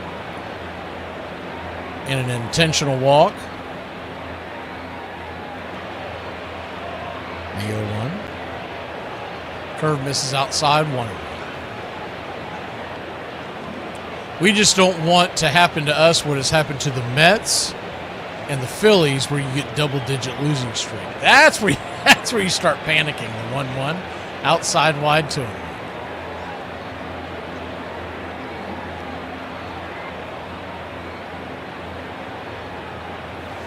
What is crazy about this? I was looking at the schedule for the Braves and Mets. This is the first meeting of 2026, and it's June 12th, right? 2-1 pitch, swing, hammer down the right field side, and that's going to be in for a base hit. It's going to be a long single. They were playing the outfield back, so the Yaz will cut it off at the pass, and Juan Soto will be held to just 1 base. But if you look at the Braves and Mets schedule, it's crazy because we play them a 3-game set here in New York in June, and then in July is the first pitch, swung on, fouled straight back. Jared Young, the batter. It's 0-1. Young 0 for 3 with a pop out and 2 groundouts. In the month of July, we will see the Mets for 6 games, 2 series, 1 in Atlanta and 1 in New York. The 0-1 down and in, 1-1. And then right after that, in very early August, on August 10th, we'll end the season series with the Mets with 3 in Atlanta. So we don't see them till June, the middle of June, and we're done with the Mets by the middle of August. So in 2 months, we'll play them 12 times, and that'll be it. It's crazy that you don't face them at all until June, and then you don't even face them in September, which is the month in Major League Baseball. When push comes to shoves. Flip it over to first real quick to keep the runner close by.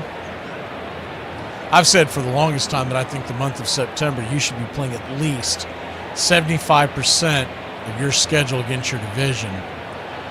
And more importantly, you should have to face everybody at least once. The 1-1 pitch is swung on and chopped over towards second. J.R. Ritchie's going to let it go by so they can turn the double play. 6-3 on the putout, and that'll end the inning. Smart heads up move by J.R. Ritchie. We'll be back in a flash. 8th inning time here on Braves Country. 106 miles from Chicago. We've got a full tank of gas, half a pack of cigarettes. It's dark, and we're wearing sunglasses. Hit it. I have come here to chew bubblegum and kick ass. And I'm all out of bubblegum. It's happy hour. When wins become losses and losses become wins. You guys going to happy hour? I'll come for a couple. Just a couple, though. Not like last time. I need a drink. When buying a beer, buying only one beer can cause a misalignment in your spine due to the uneven weight distribution. This can cause unnecessary back pain and potential spine issues. To prevent this, carry 2 beers, ensuring your body is balanced and proper health maintained. Have dinner, buddy. Put my pants on, one leg at a time. Does Barry Manilow know that you raid his wardrobe? Guess what? I got a fever, and the only prescription. Ladies and gentlemen, we interrupt our program of dance music to bring you a special bulletin from the Intercontinental Radio News. You're in Braves country. Everybody drink a beer. Salad. They're making it laws where you can't drink when you want to. This stinks. Pretty soon we're going to be communist country. This is total BS. Oh, yeah. For me and the Lord. You gotta understand it. We're on a mission for God. I'm on the radio every day.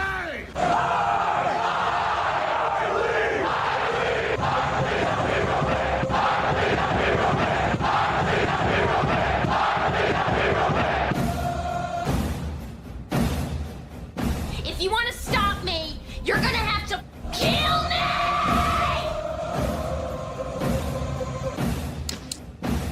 And you, music lover, you're next. You're so drunk you can't hit nothing. In fact, you've probably seen double. I have 2 guns, one for each of you.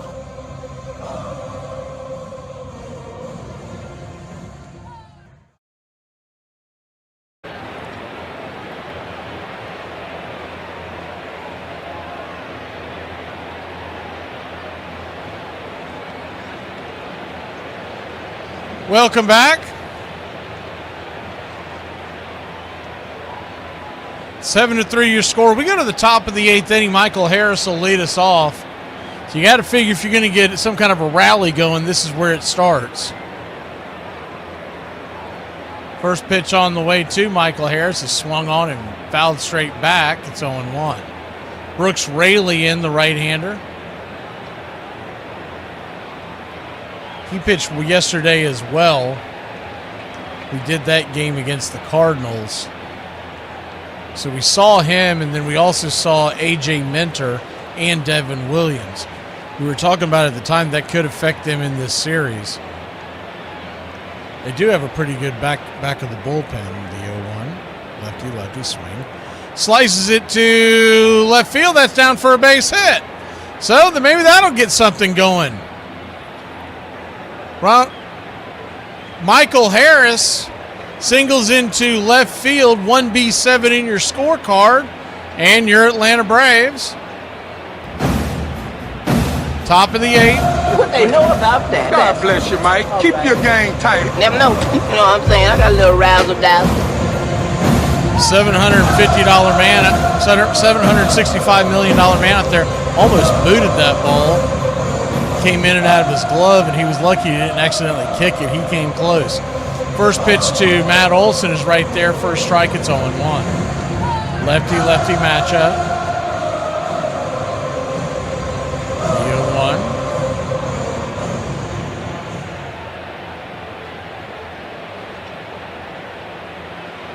0-1. Infield, back into the right. Braves trail by 4. The pitch. Cutter right there. Might have been a touch off the edge, but really close. Probably too close to challenge. It's 0-2. The 0-2. Way high out of the zone. Pitch out territory. It's 1-2. Braves trail. 7-3. Runner at first. Nobody out. Top of the 8th. The pitch. Outside wide. Ball gets away. And Harris will move on up to second base, which will eliminate. I feel the need for speed. That'll eliminate the force play at second, a possible double play. Matt Olson, who hit home run number 20. 1 for 3 on the day, the 2-2. Kicks and fire, swing, chopper over towards first, backhanded. Flip to The pitcher covering the bag, 3-1 on the putout, 1 down. Michael Harris on the plate moves down to third. That's kind of a high delivery to first base. That flip almost got away from the first baseman Young. We don't normally see the flip from the first baseman to the pitcher go up like a rainbow. Ozzie Albies the batter, right side of the plate, first pitch. Takes it up high and out of the zone. It's 1-0.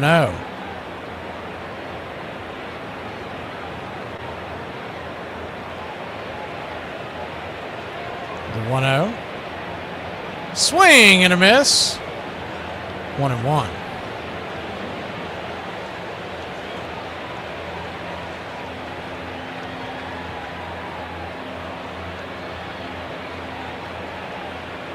One count. Swing. Fouls away the cutter that was a little out of the zone, 1-2. Standing on deck is Dominic Smith. Ozzie trying to keep that line moving. Braves trail by 4. Riley in the hole. The 1-2. Swing. And that ball's going to get dribbled into center field. That's through for a base hit. And the Braves have cut the lead to 3. I'm the Wiz. I'm the Wiz. I'm the Wiz, and nobody beats me.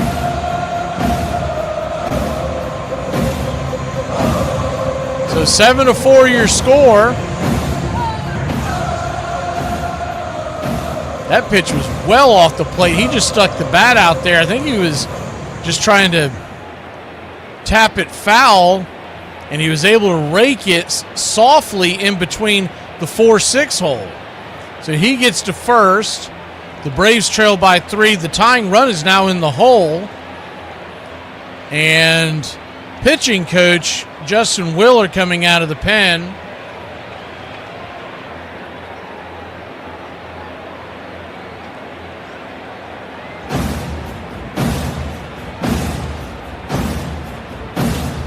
Pitching coach Justin Willard for the New York Mets coming out of the dugout to talk to his left-hander.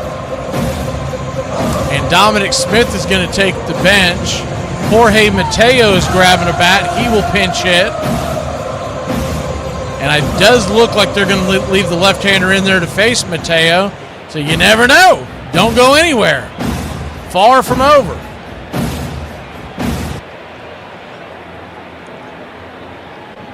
Lefty-righty matchup.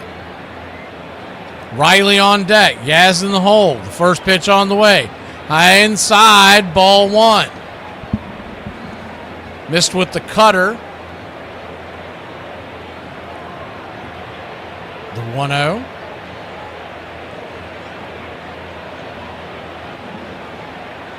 Kicks and fires. Inside, down and in. Almost gets him in the foot. Change up. Ball 2, 2-0. So a 2-0 count.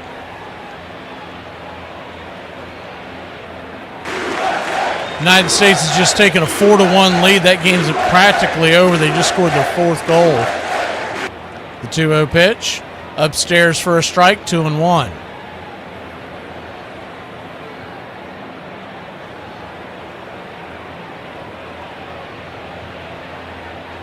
The 2-1. Outside. 2-2. That ball appeared to be off the plate, but Mateo did not challenge. He reached for his helmet, but I think it was just to straighten it up. But I don't believe he tapped his helmet.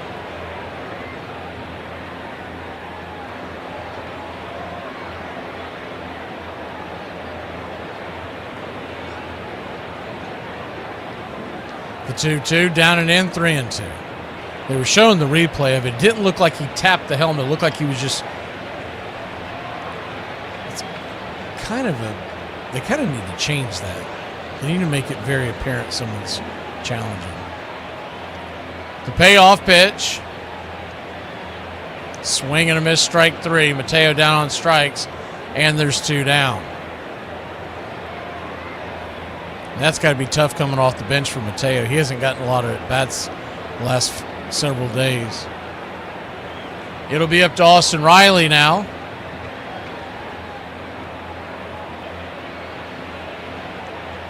He has gotten a lot of at-bats in the last several days. He just has gotten a lot of hits. First pitch on the way to Riley is right there at the knees. Sweeper for a strike. It's 0-1. Batting .206 on the year. An OPS of just .640. He does have 8 home runs. The cutter misses high and out of the zone. 1-1. 1-1 count.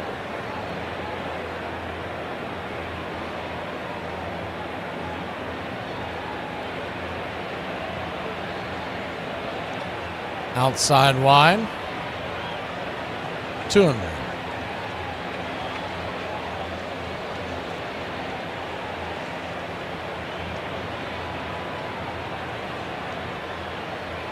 The 2-1 pitch. Swing. Fouls it back.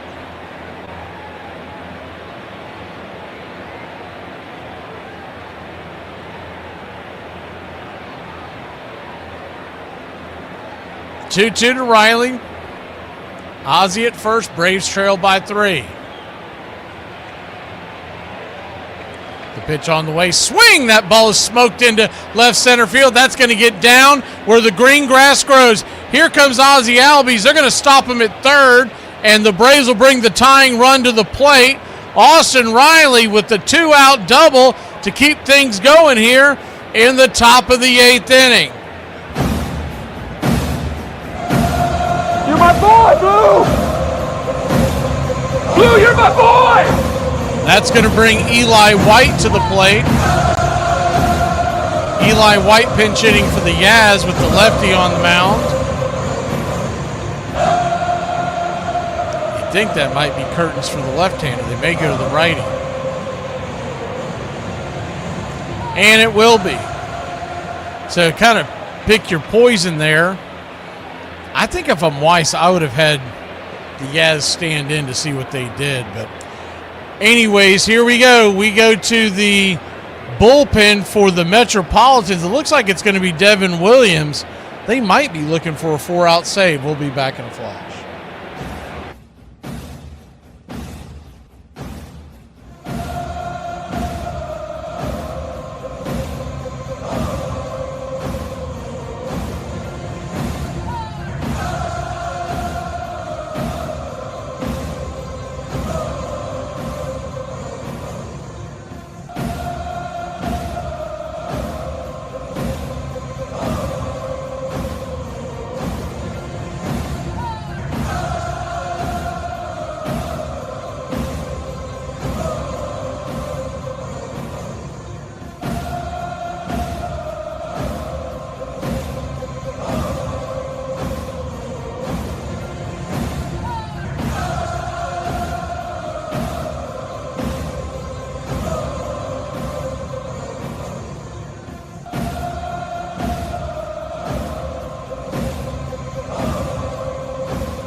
Welcome back. Eli White will be set to face Devin Williams.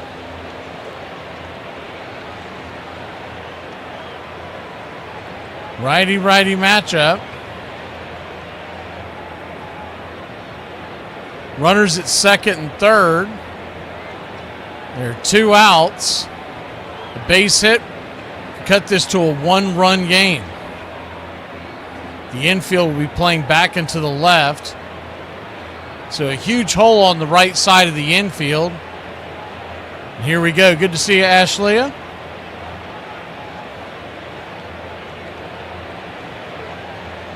Braves trail 7-4. Williams, typically the closer for the Mets, coming in to try to. It appears a 4-out save. The first pitch on the way is inside for a strike. It's 0-1.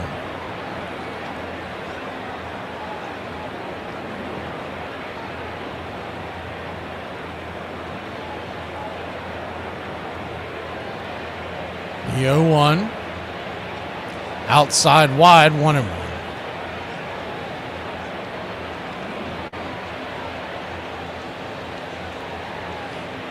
If he does pull off this 4-out save and the Mets win the game, one thing you can pretty much guarantee, he probably won't be available the rest of the weekend because he pitched yesterday too.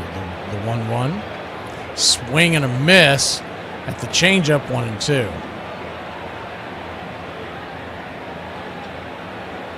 That's essentially, you could have, in theory, how'd Rowdy Tellez pinch hit, but then you would probably have to just forfeit the designated hitter.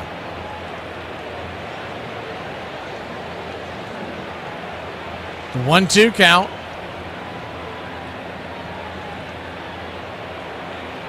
Turns and fires, swing. Hit down the left field line, and that ball's going to bounce off the glove of the third baseman. It's going to bounce high in the air, and everybody's safe, and it is 7-5. Infield single for Eli. For our sake, both thorns and thistles it shall bring forth for us. Beatty kept that from being a one-run game. Eli smoked it down the line. What do you know? Tellez is going to pinch it here for Kim.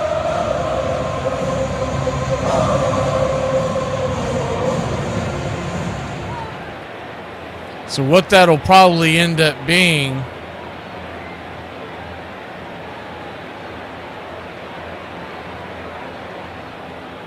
is Eli will go to the outfield. Mateo would go to short most likely, or you could just have Dubon move.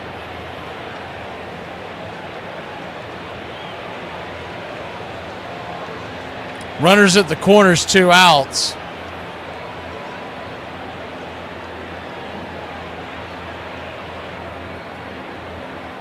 Now, any way you look at it, you're going to have losing the designated hitter. Rowdy Tellez, the batter, righty-lefty matchup. Came up with Atlanta yesterday. First pitch on the way is upstairs, misses high for a ball. It's 1-0. Tellez.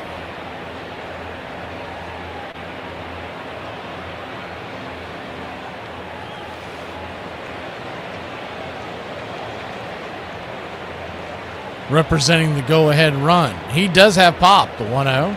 Right there at the knees, 1-1. 1-1 count. Braves trail by 2. Standing on deck is Austin Wynns. You would think if the line keeps moving, you would bring Sandy Leone because at least he can swing from the left side. The 1-1. Right there. Four-seamer, 1-2. Well, Rowdy Tellez yet to swing the bat here. He's down 1-2.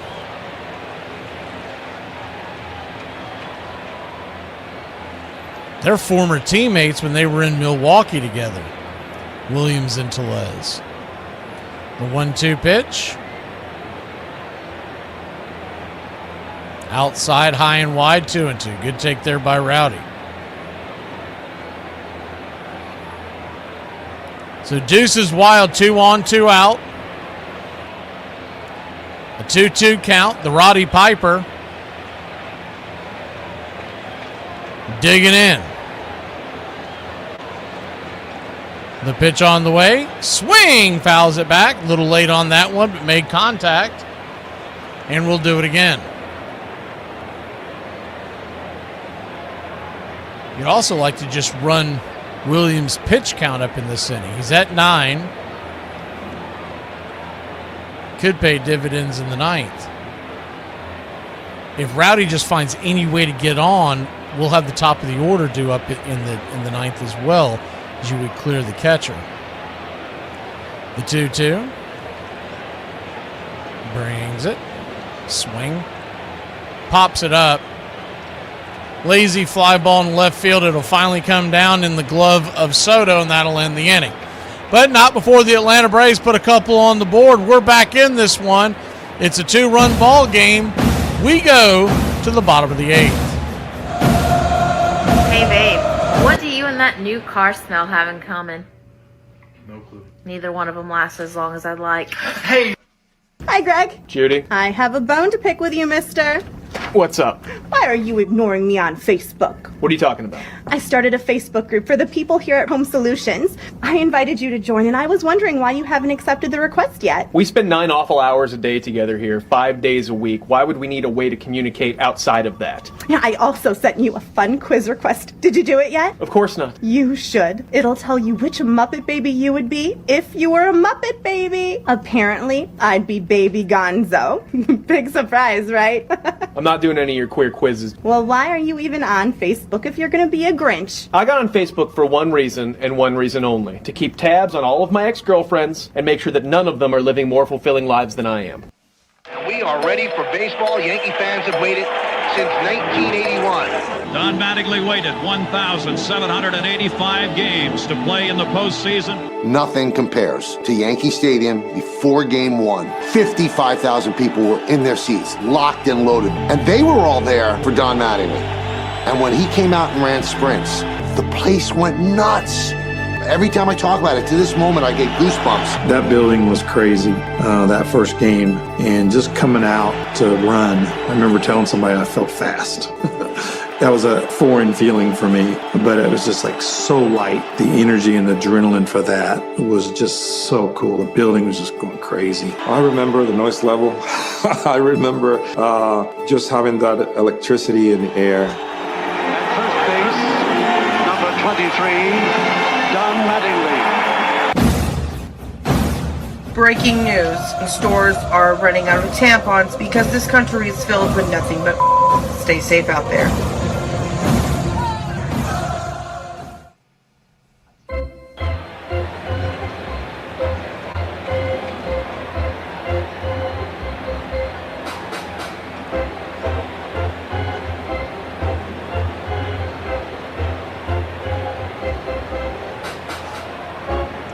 Welcome back. First pitch swinging by A.J. Ewing. He's grounded foul down the first base line. It's 0-1. J.R. Ritchie trying to complete through the 8th inning. And that would be a big relief to this bullpen after losing Spencer Strider. The 0-1 swing, lifts it. High into center field, not very deep. Money Mike's underneath it. He'll make the catch, and there's one down.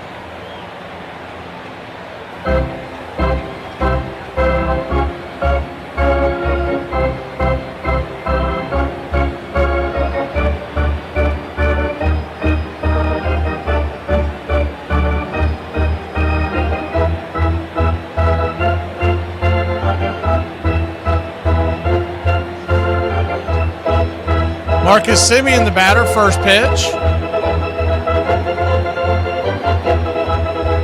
Outside wide for a ball, it's 1-0. 1-0. Upstairs.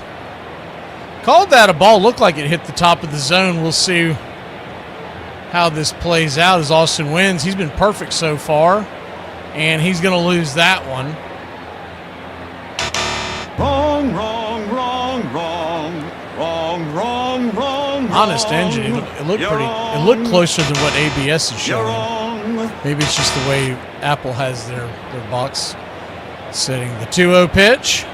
Check swing. Did not go around. Ball 3-0.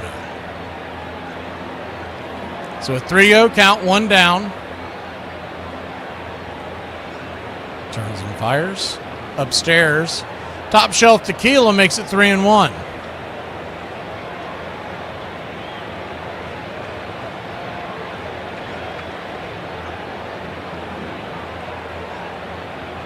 The 3-1 pitch, swing and a miss slider. Full count.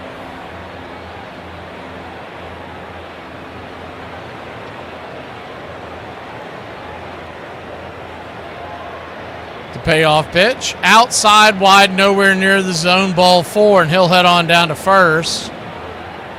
That was pitch 65 for Richie, so he should still be in line to finish this inning, assuming it doesn't get away from him.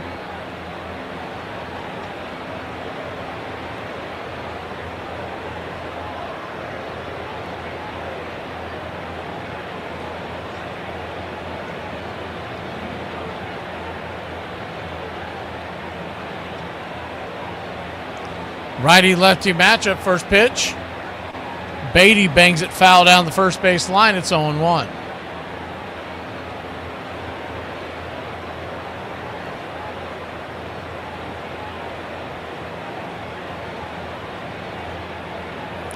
The 0-1.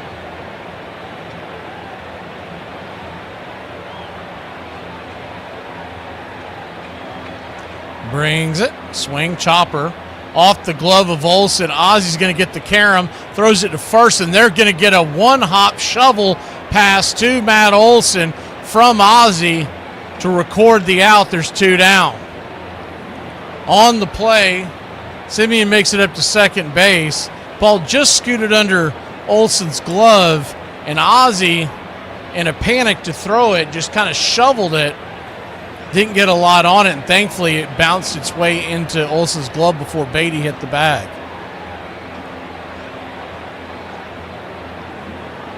That was a great play by Olsen after not coming up with the original hard hit.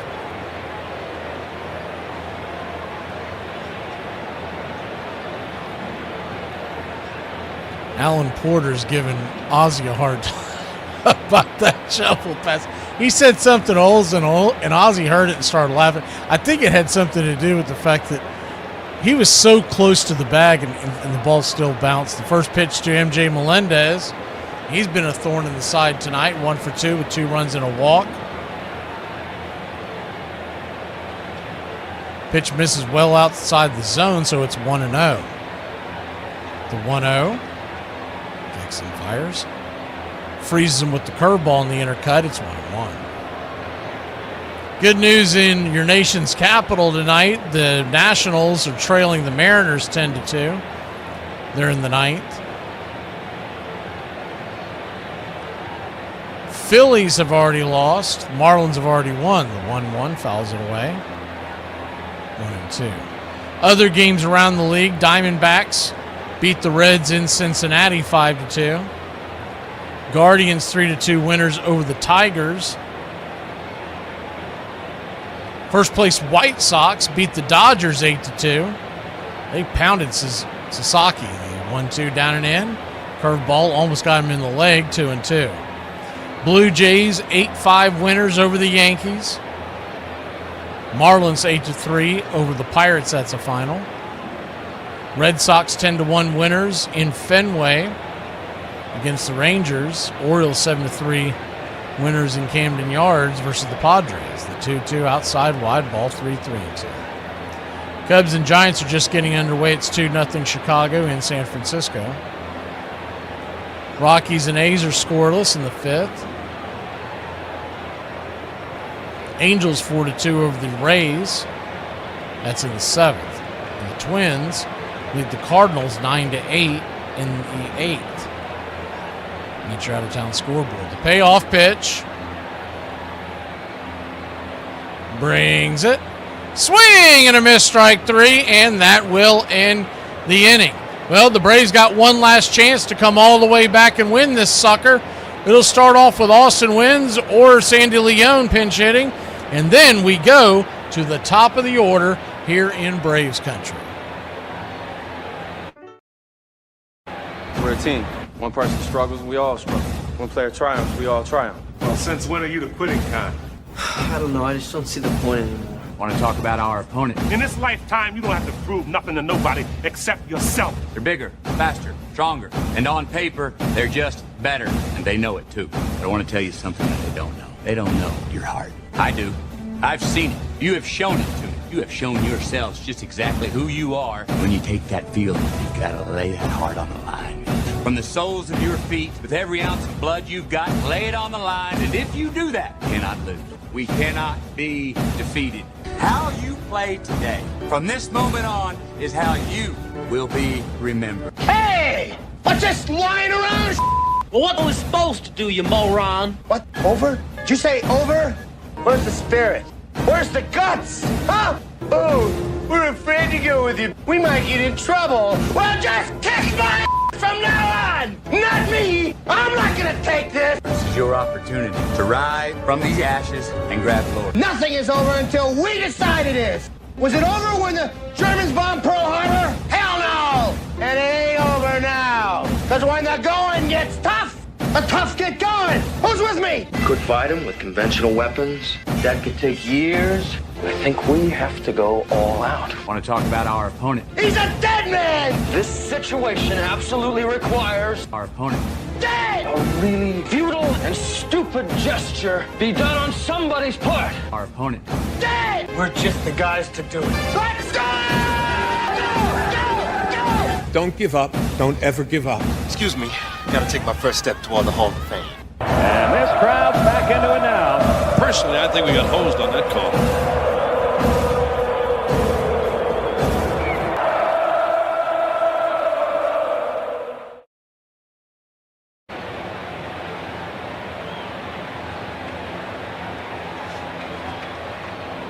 Welcome back.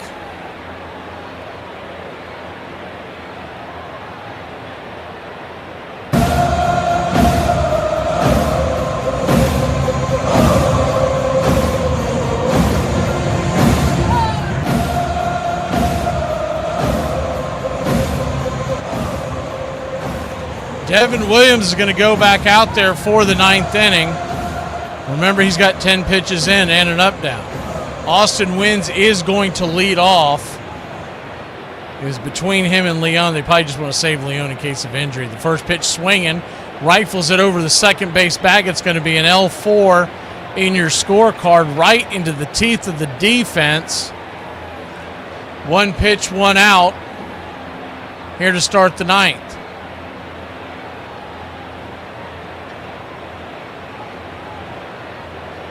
Pretty good swing on that pitch. He just hit it right at the... If they're playing that defense, honestly, it's going to be a base hit, but they were playing him to pull. The first pitch to Dubon. Outside wide, called for a strike. He's not challenging it. Once again, he wasn't looking at it. Second time he's done that tonight, and that pitch was off the plate. It's... He darts his eyes down when he thinks the ball's the 0-1. Opens up his swing and chops it foul. It's 0-2. I know nobody's going to ask him about that, but that was infuriating back in the, what was that, the second inning? We had a chance to really put some runs on the board. Those runs that were left have come back to bite us so far. Trailing by 2. 7-5 your score. The 0-2 in the dirt, 1-2.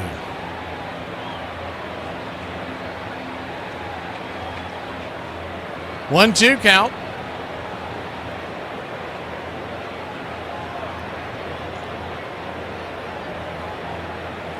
Standing on deck is Harris. The 1-2. Chops it down the line, foul, and we'll do it again.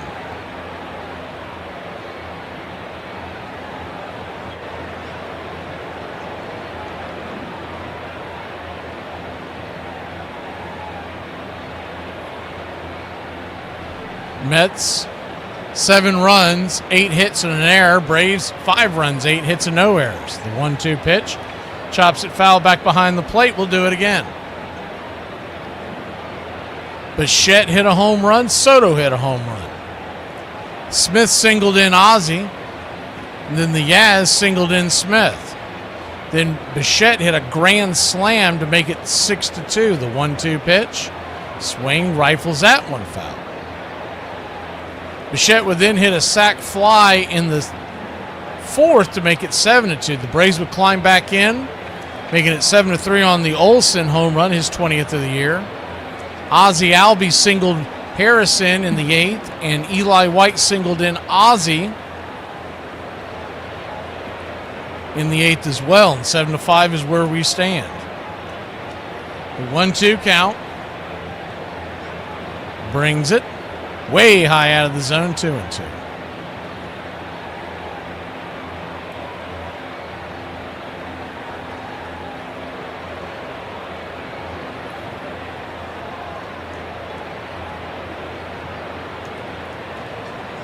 The 2-2. Swing just got a piece of that, maybe a stitch or so to keep this at bat alive. Braves 1 out here in the 9th. This will be the 9th pitch of the at bat.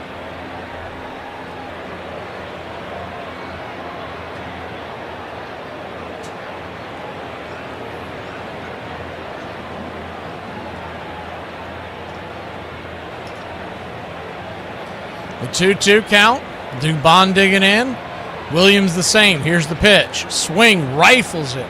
Foul down the left field side towards the third base dugout.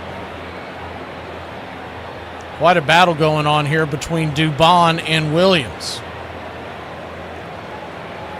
Dubon trying to work his way on any way he can to bring the tying run to the plate. The 2-2. Swing. Fouls it over the first base dugout this time. Chase went a little bit out of the zone, but you can understand it when you're protecting the plate like that. I don't think he's going to let anything go by unless it's a very obvious ball coming out of his hand. The 2-2. Swing, rifles that one back. That one was high out of the zone as well. So the 2-2 count. Longer he can extend the bat, advantage goes to the batter. This will be pitch number 12. The 2-2. Fouls that one down the line. Change up in on his hands. Got a marathon going on here. So far, a 13 pitch at bat. Neither man's blinking an eye. The 2-2. Swing, chop that one off the plate. Wow. A 2-2 count. Pitch number 14 incoming. It's like the gunfight at the OK Corral. The 2-2. Swing. And that ball's going to get down for a base hit. And Mauricio Dubon will bring the tying run to the plate. Would you have any? But of course. What an at bat there by Dubon. One of life's finer pleasures. Harris also got a chance to see quite a few pitches from Williams while standing on deck. And Michael Harris II represents the tying run. What an outstanding at bat there by Dubon. Both of those men just throwing punch for punch. Righty-lefty matchup. First pitch, high and out of the zone. Good take by Michael. It's 1-0. Infield back and to the right. Double play depth for second and short. Third baseman Beatty is essentially all by his lonesome on the left side of the infield. 1-0. Drops the changeup in there. 1-1.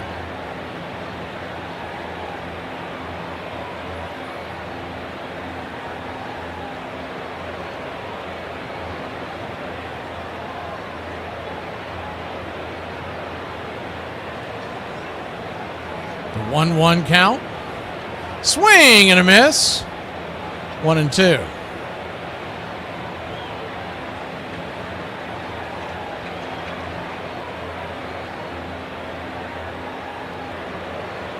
On deck is Matt Olson. The 1-2. Williams delivers. Swing and a miss, strike three. Blew the fastball right by him. In on his hands. Filthy pitch. 2 down. That was pitch number 29 from Williams. You can pretty much guarantee he's going to be out of commission for the weekend. Not only is he going 4 innings here and 30 pitches, but he's also pitched yesterday and has pitched 3 of the last 4. Righty-lefty matchup, first pitch to Matt Olson, swing and a miss, 4-seam fastball.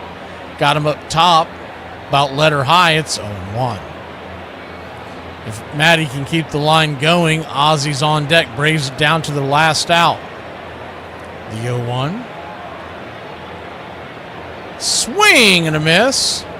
It's 0-2. He's gone 4-seam, 4-seam. Usually tries to finish the batter off with the changeup. That's his out pitch. As Matt Olson steps out of the box for a second. Braves down to their last strike.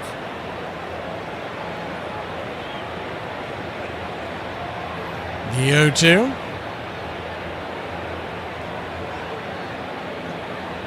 Brings it. Swing! Fouls it off the mask of the hind catcher, Torrens. It knocked his catcher's mask off. Knocked him over to the side, too, almost like a heavyweight punch to the head. Athletics have taken a 2-0 lead over Colorado. Still early on in that game. The 0-2 count.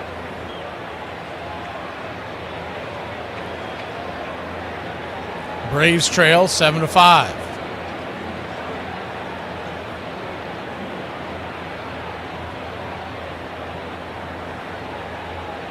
The 0-2. Swing and a miss, strike three. Got him with the changeup, and that'll end the inning. That'll end the game. The Mets win 7-5. Tough way to lose this game, but the Braves show fight. They fought back the entire night.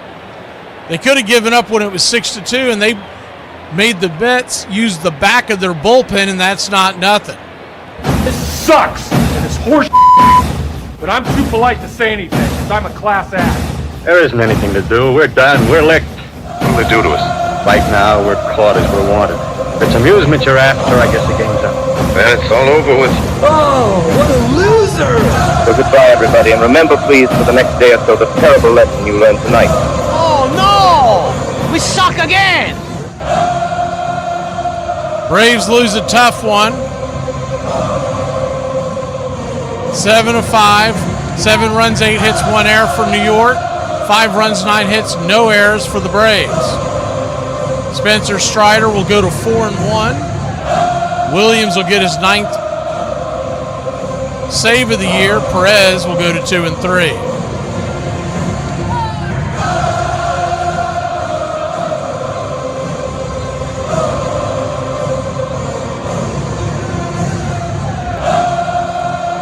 And your MVP tonight?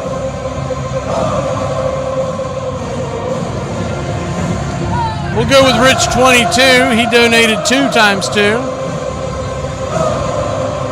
Also a shout out to Charlie and Iron Lung.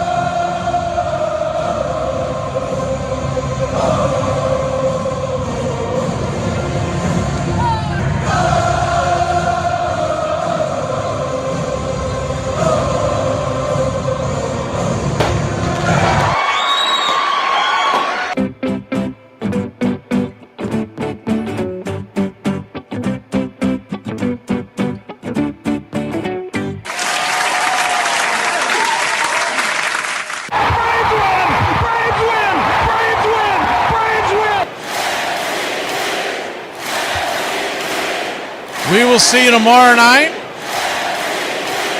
or tomorrow afternoon, 3:30 first pitch, early afternoon, late afternoon game, early game in general, 4 o'clock, 4:10 first pitch, and I checked the weather again. It doesn't look like we're going to run into any problems tomorrow. So hopefully it goes off without a hitch. And Martin Perez will be on the bump for the Braves. In Martin we trust.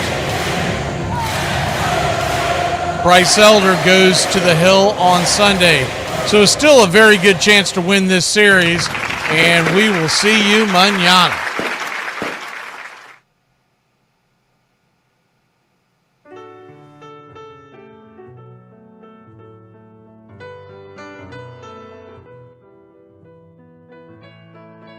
Casey at the Bat by Ernest Lawrence Thayer.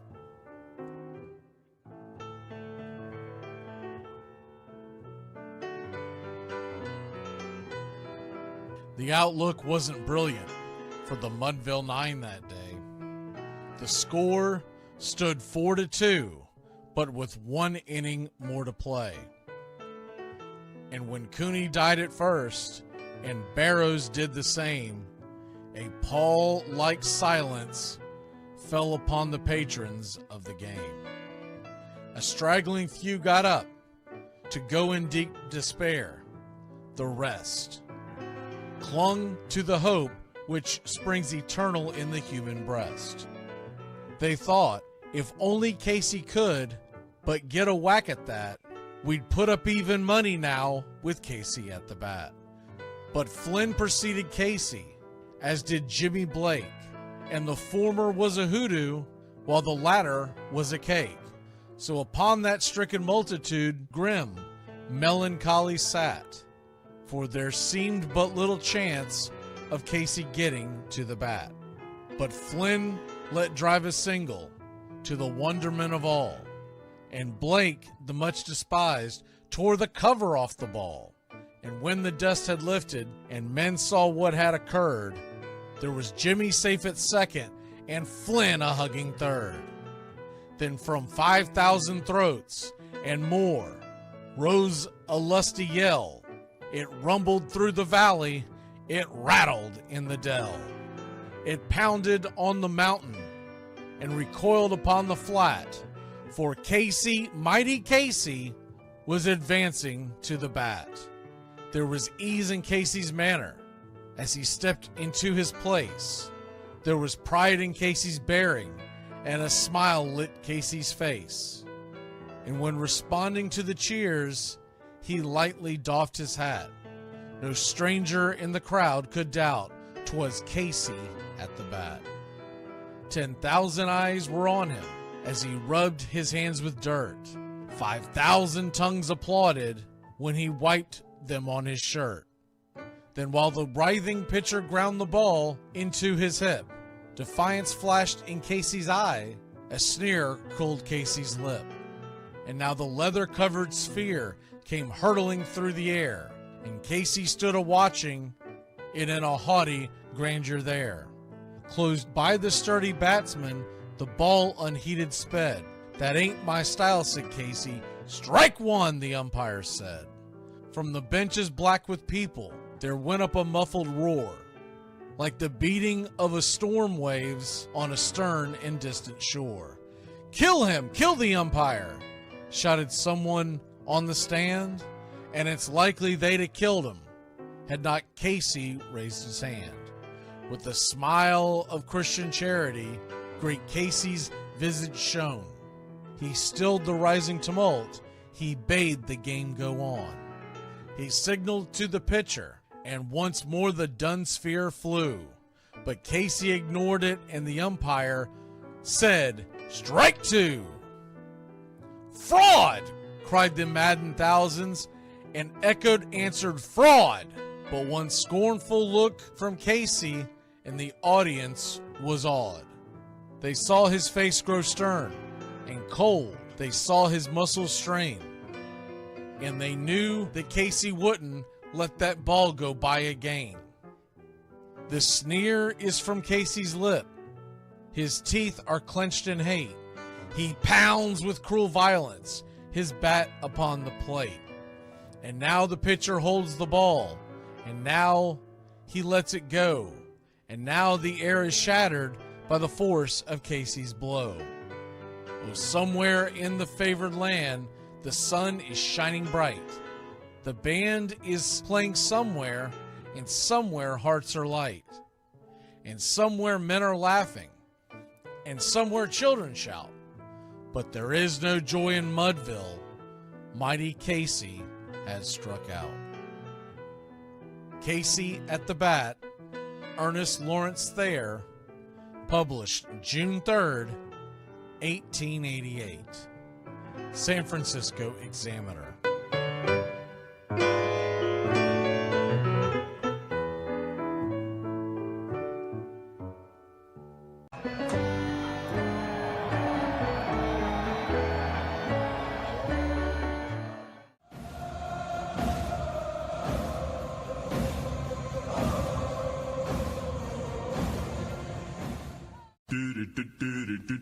Goodbye, sweetheart. Well, it's time to go.